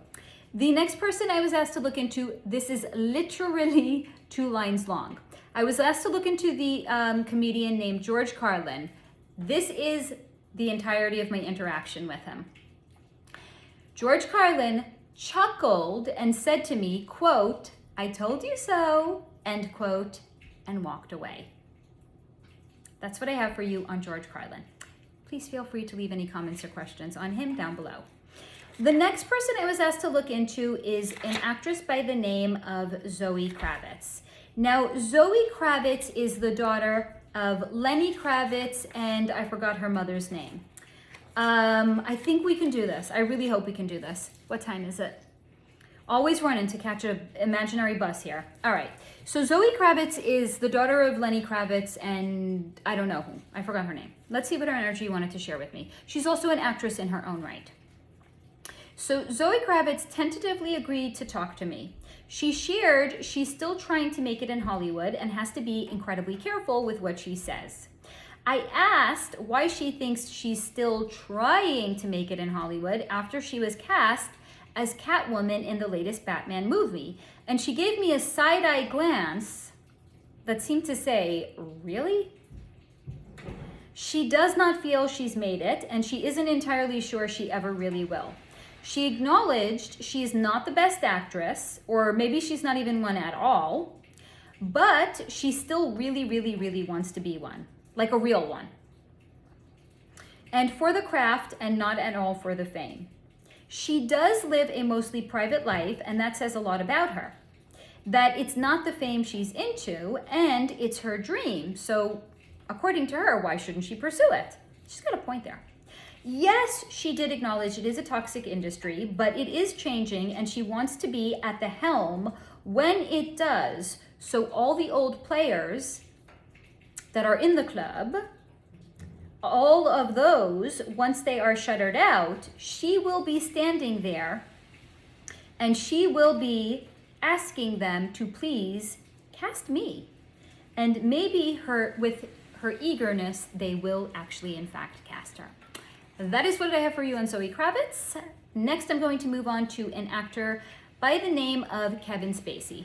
Now, Kevin Spacey is fucking wild. Here's why. I'm not even talking about his energy. I'm talking about the fact that Kevin Spacey was seen with Ghislaine Maxwell sitting in Buckingham Palace on the Queen and King's throne. That seems to say a lot. He's also been in a number of lawsuits that were brought against him by younger actors that had claimed he forced themselves onto him. And man, oh man, if Shia Labeouf is unlucky in love, then Kevin Spacey has got to be the most lucky in love bastard in the fucking world. Because like 3 out of 4 of his accusers were ended up being unalived before they could even testify against him. Let's see what Kevin Spacey's energy wanted to share with me. Kevin Spacey's crowning acting achievement is playing Frank Underwood on the TV series House of Cards. Even more so than the role that won him an Academy Award. It's Frank. Frank to him is so close to a representation of perfection. So it's because Frank Underwood was calm, cool, collected, powerful, disarming, and he could operate above the law and without being caught. So to him, it's Frank. It's Frank all the fucking way. He also shared with me he wishes his life had panned out more like Frank's did. And it's not to say that he has had a bad life. No, not at all. He has had his fun, and he's had his career, and he's had his successes, but even having aspirations made on his name and his character have sullied him, and have sullied his ability to enjoy his life, according to him. He used to be able to operate quietly and without being seen, and that's what made being powerful over the other younger actors so delicious and so fun. So were these allegations in fact real and true? He seems to be confessing to it. But good luck getting on a set right now, at all, let alone being quiet and being around other young actors. So his very existence is like an alarm. And what's the fun in that if everyone sees you coming? I asked him if he ever drops the facade, because I'm going to be very candid with you. While I was interacting with him, he was talking to me like he's Frank Underwood. Even though it seems as if he's being candid with me, he was being candid as if he's Frank Underwood being candid about something. And if you see House of Cards, would you trust Frank Underwood to even walk your dog? So I didn't entirely trust what Kevin Spacey was saying to me. So I asked him if he ever drops the facade, to which he also asked me, where's the fun in that? But I wanted real truths, to which he said unequivocally he would not give me. And no, I did not have his consent to look into him or around him any longer. It was his facade, his game, and his half-truths or nothing at all, to which I chose nothing at all. That is what I have for you on Kevin Spacey. Feel free to leave a question or comment down below. Now, the next actor whose energy I was asked to look into is an actor by the name of Ben Stiller. He's been in a bunch of fucking goofy-ass movies. He's married and he has kids now. Let's see what Ben Stiller's energy wanted to share with me. Ben Stiller shared with me he's an example of nepotism in the Hollywood industry. He's a nepo baby because he is not particularly great looking. He's not particularly talented. He is certainly not buff. He is no Brad Pitt and he is no Anthony Hopkins, right? He's not fucking gorgeous and he's not the best actor on motherfucking earth. But he appealed to a certain kind of demographic, so why not? He also shared his father was grandfathered into the industry because his father is a retired Hollywood actor in Hollywood, duh. And that his father was grandfathered in and therefore part of Hollywood before it became part of the club. So neither he nor his father ever had to do anything to join it. He wants to remind me, though, that it does not mean, as many before him have shared, it does not mean that he doesn't know about it, and it doesn't mean that he hasn't been at parties or he wasn't exposed to things. Just because he didn't have to do those things to join the club doesn't mean he doesn't know what went on in the club, and it doesn't mean he wasn't exposed to it. It just means his entry into the club and into the industry wasn't dependent on his participation in any of it. Other than this, he did not have a lot to share. He was okay with me looking into the energy around him, but it was mostly full of regular everyday life responsibilities like family, kids, friends, etc. So he is essentially a mostly normal person living a mostly normal life who happens to also be associated with Hollywood. That is what I have for you on Ben Stiller, and please feel free to leave questions or comments down below. Now, the next person whose energy I was asked to look into is Nick Cannon. Nick Cannon is the ex-husband of Mariah Carey. And if you have not seen the segment on her, please do go back and watch that one. Nick Cannon, I don't know what he's famous for. I think he hosted some shows on MTV, and now I don't know what, maybe he's now like a socialite. He's just famous for being famous. I don't fucking know. And he's had like 10 or 20 kids with like a bunch of different women. So let's see what this is all about. Nick Cannon has a drug problem. His nervous system is completely out of whack, so the drug problem is actually a lack of drugs or access to it. So it's not a problem as if he's in fact actually a drug addict. His drug problem is he can't get access to the drugs he needs. And he needs drugs because there's something wrong with his nervous system. Now, he showed me what his condition is. It's akin to Parkinson's, but it's not an external shaking of the limbs, but it's an internal nervous system feeling of shaking. So Parkinson's, Michael J. Fox is a well-known actor that has Parkinson's. The way that people with Parkinson's represent is they can't control their limbs and they will shake. There's a famous boxer that also has Parkinson's. Can't remember his name. Of course, not Mia names. But so what Nick Cannon was showing me is his condition is like Parkinson's, but it's an internal nervous system shaking, and it's not actually an external one. So it's not something that one would see. It's more something that he himself experiences. And he shared with me that it is just below the feeling of being completely debilitating. Now, he also shared he resents the implication that he keeps having kids for the stem cells to use as treatment because he does, in fact, actually love his kids. And this is a rumor that is out there, which is like, why does he keep having so many fucking kids with so many different fucking women? So some people have said he needs the stem cells for whatever it is that he has, and he resents the implications because he does, in fact, love his kids. But also, here's the thing. It's also true. Because it does help him tremendously, and more so if the stem cells are a direct genetic match to him than if they were stem cells that came from some other genetic donor. He also realizes he cannot keep doing this forever, but he doesn't in fact want to think about it because he has enough on his plate without thinking about the fact that he can't keep on having kids forever, so he can use the stem cells to treat whatever condition he has.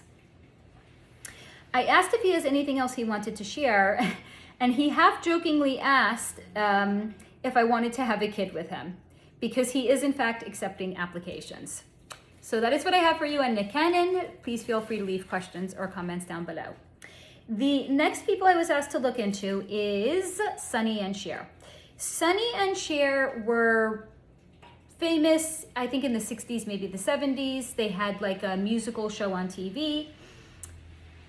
let's see what their energy wanted to share with me, because I can't go into too much detail. I just need to get to the information at hand here, especially if we want to get through everything that I've channeled.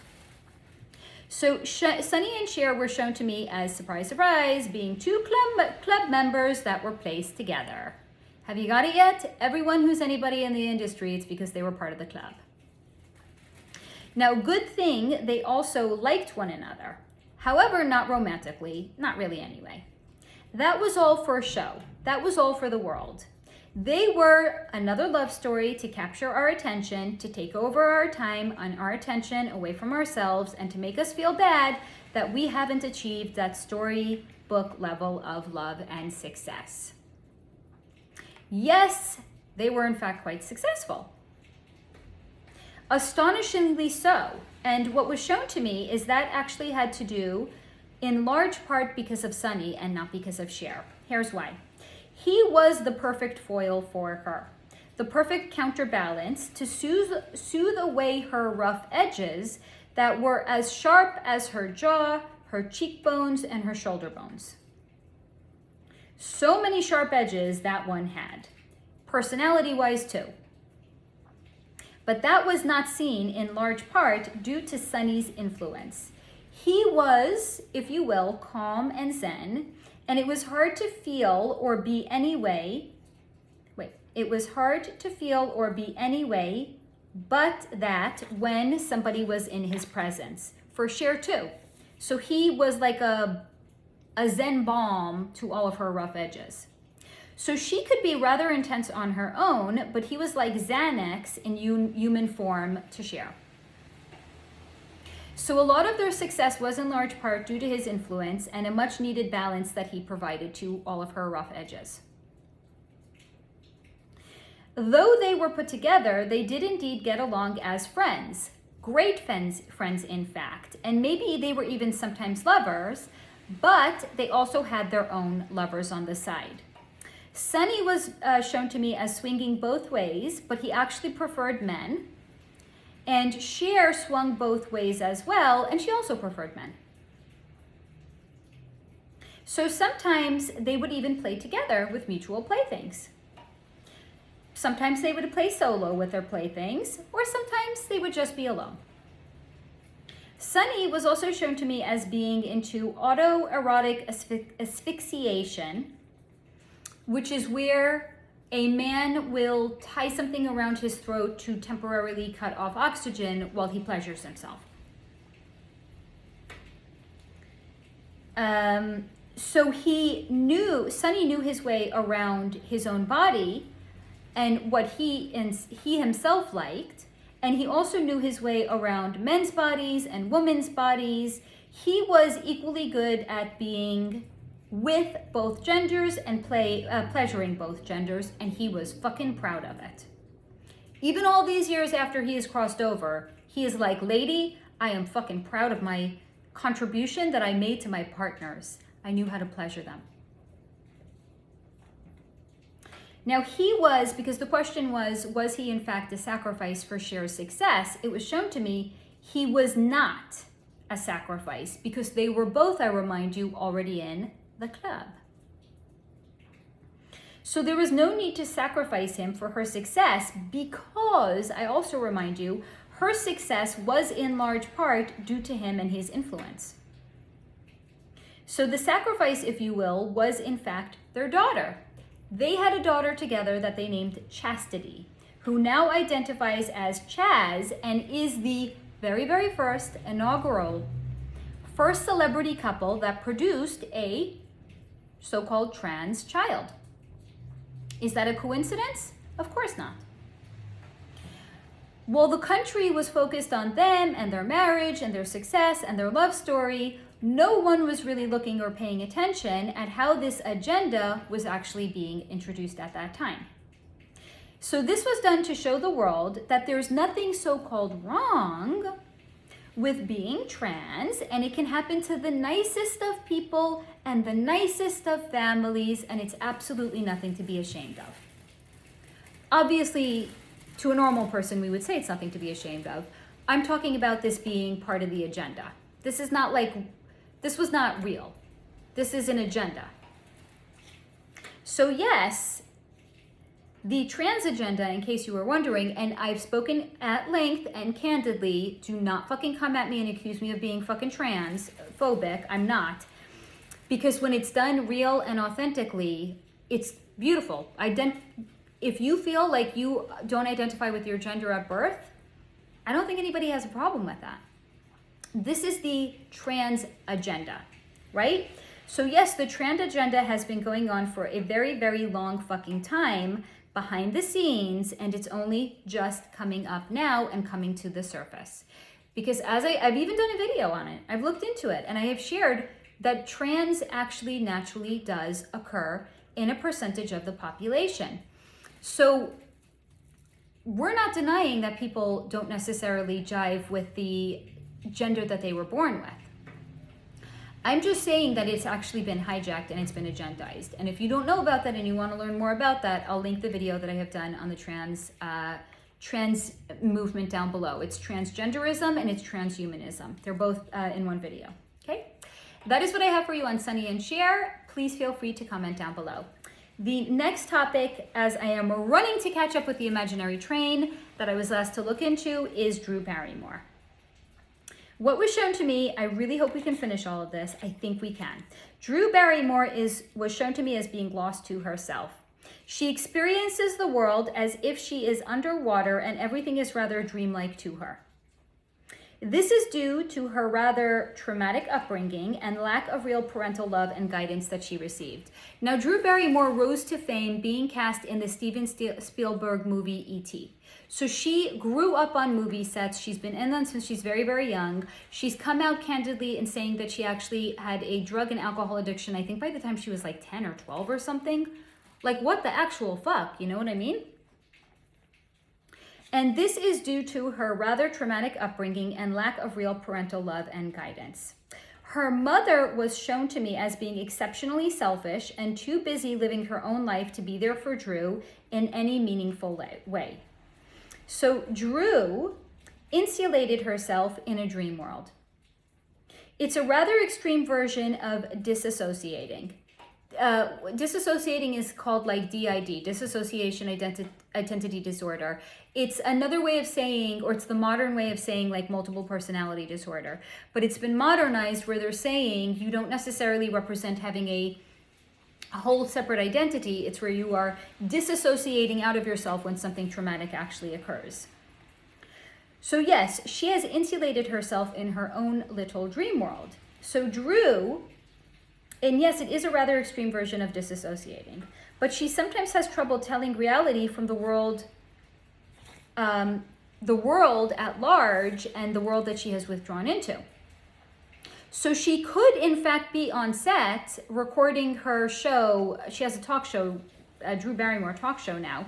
She could, in fact, be on set, and while she's talking to someone, see behind them a rather large dinosaur going by. Could it be? She certainly doesn't know if it's real or not real, because after all, she is on set. Maybe they're moving something from one set to another one, and it just happens to be going across her set. She has no fucking idea to even know if the things she sees around her are true or not.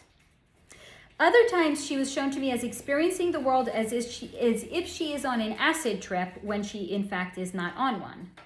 So for the most part, it's okay, because better to live in that world than to live in the real world, according to her. But she perpetually sees people with rose-colored glasses on them and therefore is not, I wrote in big bold letters, not, and I underlined it, is not a good judge of character. People in her inner circle actually worry about her and the trouble she may get into next because of it. She can be incredibly gullible and naive, as part of herself are frozen in time and underdeveloped. She cannot tell when she's being taken on a ride or if somebody is trying to swindle her. But all of this makes her a very attractive tool. Can you guess to who? To the club. Because they can handle her. Sometimes what was shown to me though is her own handlers in fact cannot handle her because she is so flighty and so out to lunch sometimes, it grates on her handler's nerves. So her handler, her primary handler, I guess they have more than one. Her primary handler actually has developed a smoking nicotine habit. I'm running out of time here. When working with her, because she is very resistant to any more MK Ultra mind control methods, as she has so thoroughly fortified herself in her own mind, and therefore there's no getting in it. She can read a script just fine, takes direction just fine, has no idea she's being used, which is also just fine to those above her in the club, but that's about the extent of her usefulness. Oh God, I have 3 to go. I don't know if I'm gonna make it. Let's try. The next one is ScarJo, Scarlett Johansson, who was married for a couple of years to Ryan Reynolds. She's a Hollywood actress. I think I'm going to actually end on her. Let's see what her energy wanted to share with me. Scarlett Johansson pursed her lips when she saw me coming. She asked if I wanted to read her energy after trying to read Ryan's, because it's a members only video that I had done, shameless plug, and then told me, of course, she knew about that. But of course, according to her, he was rather chatty with me, but according to her, he hardly spoke. He was always like that and had the gift of saying so much, but actually saying nothing at the same time. But Blake, according to Scarlett, she's a trip, isn't she?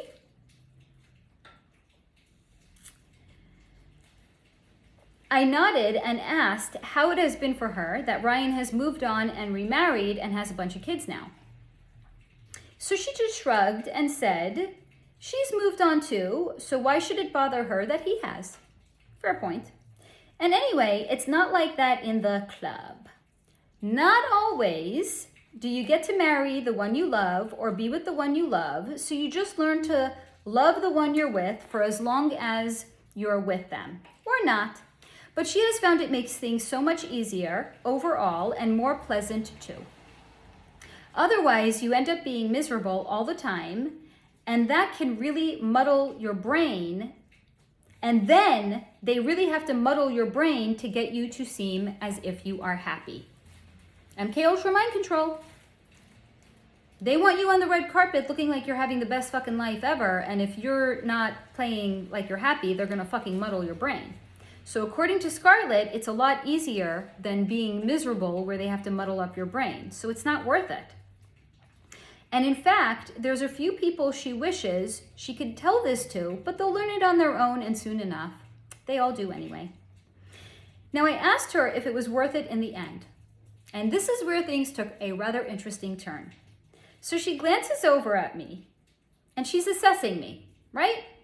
I'm 44 years old. I still live in an apartment. I don't have my own house. I have nothing really to, according to her, show for all of these years of living. And she asks me, how can I ask her if it was worth it? How do I, a 44-year-old no one in her opinion, how do I have the fucking audacity to ask her if it was worth it? Because will history remember me and my small life when she has been in hundreds of magazines and on the internet, and frankly, if you're watching me on the internet, you so have I, but she has also made movies, traveled to exotic locations to film them, and she has worn designer clothing. So how can I ask her if it's worth it? Really? She will never stop being grateful to the club and all they have done for her and all she has because of them. So I can go back to my boring, small little life and leave her alone because she was done talking to me. That is what I have for you on Scarlett Johansson. This is also going to include this latest AMA. Even though I have 2 topics to go, I'm sorry, I just don't have time to do them. They will automatically be shared in the next AMA. Maybe I'll even do a little further digging into them to see if I can turn it into their own video because they are complementary topics. As always, guys, I hope that you have enjoyed this latest installment and this latest AMA. Please take what resonates, leave the rest behind, and till next time and every moment in between, Stay in the high vibration.